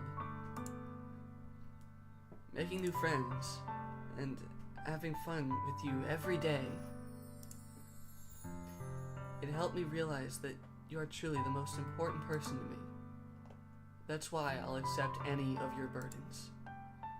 As long as we continue like this every day, with you by my side, then I know we'll both be happy. Like son. Suddenly, Sayori wraps her arms tightly around me. Like son, is really okay? Yeah. I hold Sayori in my arms and pull her closer. You'll never have to let go of me again. I love you, Mike-san. No, don't call me that. But I like the first part. I want to be with you forever. Me too. I want to be with me forever too. No, that sounds great. I feel Sayori's grip around me weaken a little bit. What's this? Sayori? I'm supposed to be happy right now. I always thought this would be the happiest moment for me. But why? Even now. Why won't the rain clouds go away? They're not going away at all, Mike-san. It's okay, Sayori. It might take some time for things to get better again. But no matter how long it takes, I'll be there every step of the way. That's all that matters right now. Oh, okay. I trust you. Double-edged sword that is depression. No! Sayori and I slowly release each other. So, I guess that makes the festival tomorrow our first date, huh? What are you saying? I don't want to think about those things, you know? I want everything to be the same as it always has been. Even if we really are a couple. I don't know if I could handle anything more right now. It's really new and scary to me. I understand. We'll go at whatever pace suits you best. Hey, Mike-san? Sayori gazes at me once again, smiling sadly. Even if I get really, really sad, this is the best thing for me, right? Eh? I don't really understand what Sayori means by that. Are you saying that this is making you feel sad, Sayori? I don't know. I don't understand what I'm feeling. It felt like a bunch of thorns when you told me you love me. But that's why I want to trust you. You know what's best for me. Yeah, I do. That's my promise. I say that, but in reality, I've never felt more uncertain when it comes to Sayori. You'll love Sayori's next poem, Mike. It actually shows up really soon. Oh god. I know that I love her, and she loves me. But I'm having as much trouble understanding Sayori's feelings as she is. Even though I can comfort her, I keep wondering if I should be doing something more, or something different. Therapist! I know these thoughts will continue to plague me until things are back to the way they were. Is that what Sayori meant by not wanting things to change? I don't know. But I know that I'll give it everything I've got. Sayori is the most important person to me. And I'll do whatever it takes to have a happy future with her. It's the day of the festival. Of all days, I expected this to be the one where I'd be walking to school with Sayori, but Sayori isn't answering her phone. Uh-oh. Uh-oh. No. Please. Don't do this. You can't do this to me. I considered going to her house to wake her up, but decided that's a little too much. Meanwhile, the preparations for the event should be nearly complete. The banner Yuri and I painted is dry, and I gently rolled it up to take with me. She sent me a pleasant text reminding me not to forget anything, and I reassured her. Funnily enough, I probably feel the same way as Natsuki about the event. I'm more excited for it to be over so I can spend time with Sayori and Yuri at the festival. But knowing Monica, I'm sure the event will be great too. End of Act 1. Wait, is it actually soon or is it past? Mike-san, you're the first one here. Thanks for being early.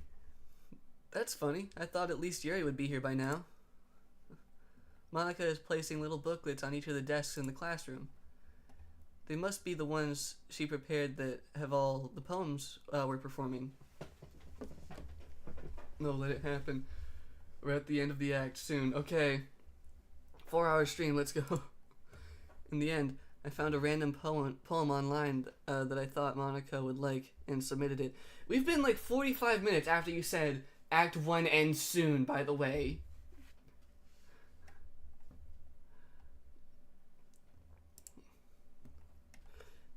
So that's the one I'll be performing. I'm surprised you didn't bring Sayori with you. Yeah, she overslept again. That dummy. You'd think on days this important she'd try a little harder.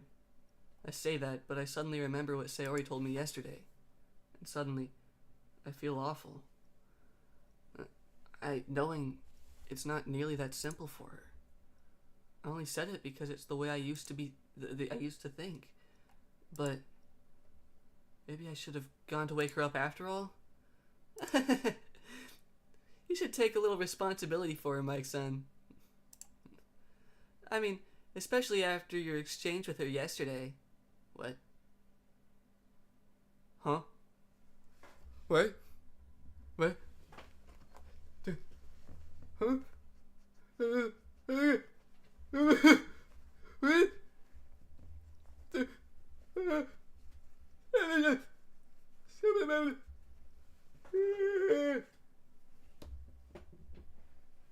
What the fuck? No. No, you can't be fucking serious. I'll kick your ass. I will deck you right in the face, here and now, you son of a bitch. You kinda left her hanging this morning, you know? Exchange? Monica, you know about that? Of course I do. I'm the club president, after all. But... I stammer, embarrassed. Did Sayori really tell her about it that quickly? That we're a couple now? I didn't really plan on bringing it up with anyone yet. Jeez. You don't know the full story at all, so... Don't worry. I probably know a lot more than you think. Eh? Monica is being as friendly as usual, but for some reason, I felt a chill down my spine after hearing that. Hey, do you want to check out the pamphlets? They came out really nice. Yeah, sure. I grabbed one of the pamphlets laid out on the desk. Oh yeah, they really did. Something like this will definitely help people take the club more seriously. I thought so too! I flipped through the pages. Each member's poem is neatly printed on its own page, giving it an almost professional feel. I recognized Natsuki and Yuri's poems from the ones they performed during our practice. What's this? I flipped to Sayori's poem. It's different from the one she practiced. It's one that I haven't read before. Uh-oh. Uh-oh. Uh-oh. Uh-oh. No. No. No. No. No. No. No. I refuse. Get out of my head. Get out of my head. Get out of my head. Get out of my head. Get out of my head. Get out of my head. Get out of my head. Get out of my head. Get out of my head. Get out of my head before I do what I know is best for you. Get out of my head before I listen to everything she said to me. Get out of my head before I show you how much I love you. Get out of my head before I finish writing this poem. But the poem is never actually finished. It just stops moving. No, no, no, no, no. Don't like it, don't like it, don't like it, don't like it. What is this? Reading the poem, I get a pit in my stomach. Mike-san? What's wrong? Nothing. This poem feels completely different from everything else Sayori's written. But more than that, I changed my mind. I'm going to get Sayori, so... well, alright. Try not to take too long, alright? I quickly leave the classroom. Don't strain yourself. Wait, don't strain yourself, Monica calls out after me. I quicken my pace. No. What was I thinking? I should have tried a little bit harder for Sayori. It's not a big deal to at least wait for her, or help her wake up. Even the simple gesture of walking her to school makes her really happy. Besides, I told her yesterday that things will be the same as they always have been. It's all she needs, and what I want to give her. I reach Sayori's house and knock on the door. I don't expect an answer since she's not picking up her phone either. Like yesterday, I opened the door and let myself in. Sayori? No. No. Please. Please. She really is a heavy sleeper. I swallow. I can't believe I ended up doing this after all. Waking her up in her own house. That really is something a boyfriend would do, isn't it? In any case, it just feels right. Outside Sayori's room, I knock on the door. Sayori? Wake up, dummy! There's no response. I really didn't have to enter her room like this. Well, I really didn't want to have to enter her room like this. Isn't it kind of a breach of privacy?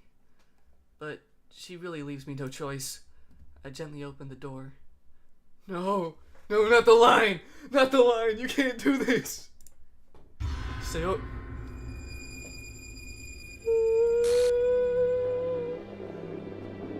No. What? No, not the music.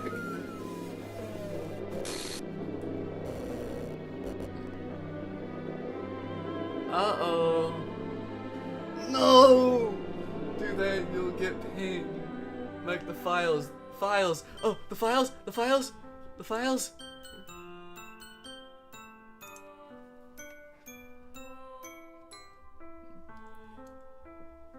Happy thoughts? Happy thoughts? What the fuck is this? What? Hold on. Hold up. Display capture. Turn that shit on. What the fuck is this? Is this what you wanted me to see? No! I hate it! I hate it!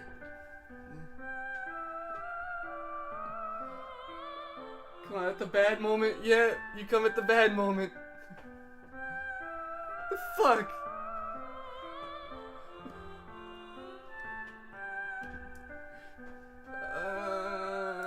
Why?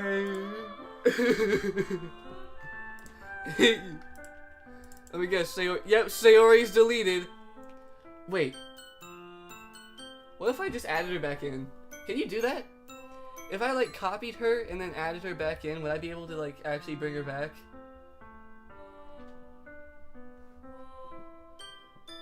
Just in case, I might try that for a later part, but like, it's kind of too late now. She's already dead.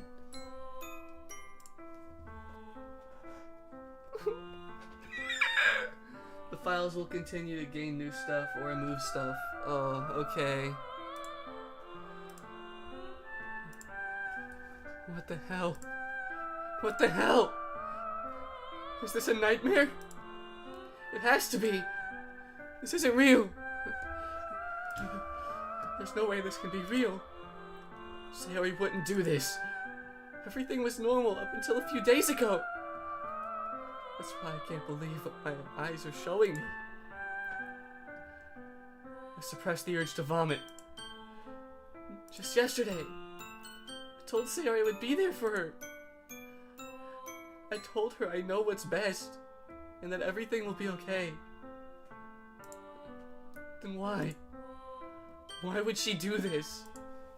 How could I be so helpless? What did I do wrong? Confessing to her? I shouldn't have confessed to her. That's not what Sayori needed at all. She even told me how painful it is for others to care about her. Then why did I confess to her? And make her feel even worse? Why was I so selfish? This is my fault.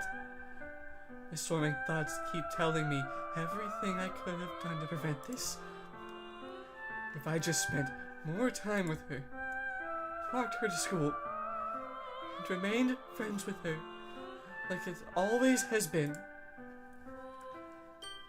then I could have prevented this. I know I could have prevented this. Screw the literature club. Screw the festival. I just lost my best friend. Someone I grew up with. She's gone forever now. Nothing I do can bring her back. This isn't some game where I can reset and try something different. I had only one chance, and I wasn't careful enough.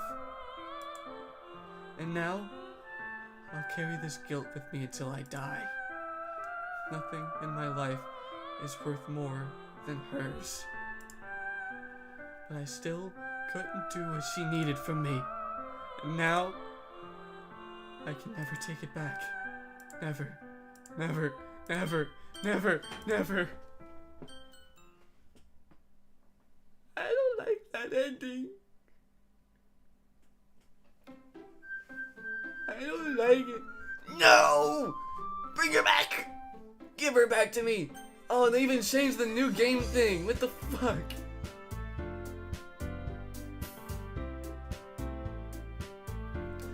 The fuck, man? God damn, I already knew about all that and it still was fucked up. God. Holy shit.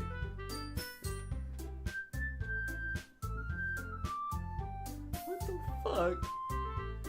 And we ended the first act. Good job. Alright. Well, there we go then, I guess. What the fuck?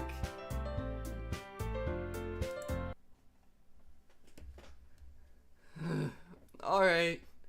Well, that's the gruesome ending to fucking Act 1. That was, a lot. And it lasted about 4 hours. There's that. Great, double like the time of the usual streams for these Doki Doki streams. And I cannot wait. Okay, so since that was end of Act 1, how does it work? Do I hit like where new game is supposed to be next time, or do I hit load game from where I left off? I'm thinking new game, because it's like one of those games kind of like around the Undertale thing where like it remembers your past playthroughs. 4 hour stream, yup. Alright, well that was fun and fucked up. Even though I already knew it was gonna happen, that shit was like, I didn't want it. I didn't want it to happen. I wanted not that, specifically. You hit new game, you can't reload. Oh, okay, got it. No reloading my shotgun. Alright, well, if you guys like the stream and seeing me suffer, and also make stupid jokes previous to the suffering, then make sure to smash that like button, blast that subscribe button, and ring the bell if you haven't already. If you'd like to, you can check out my Discord server in the description so you can chat with all the other MicBot fans. And also my other accounts, such as like my Fiverr if you want to commission me, or if you just generally want to look at some of my art, you can take a look at just my other general accounts, like my Instagram and Twitter. And with all that being said, I hope you guys have a great day. Goodbye!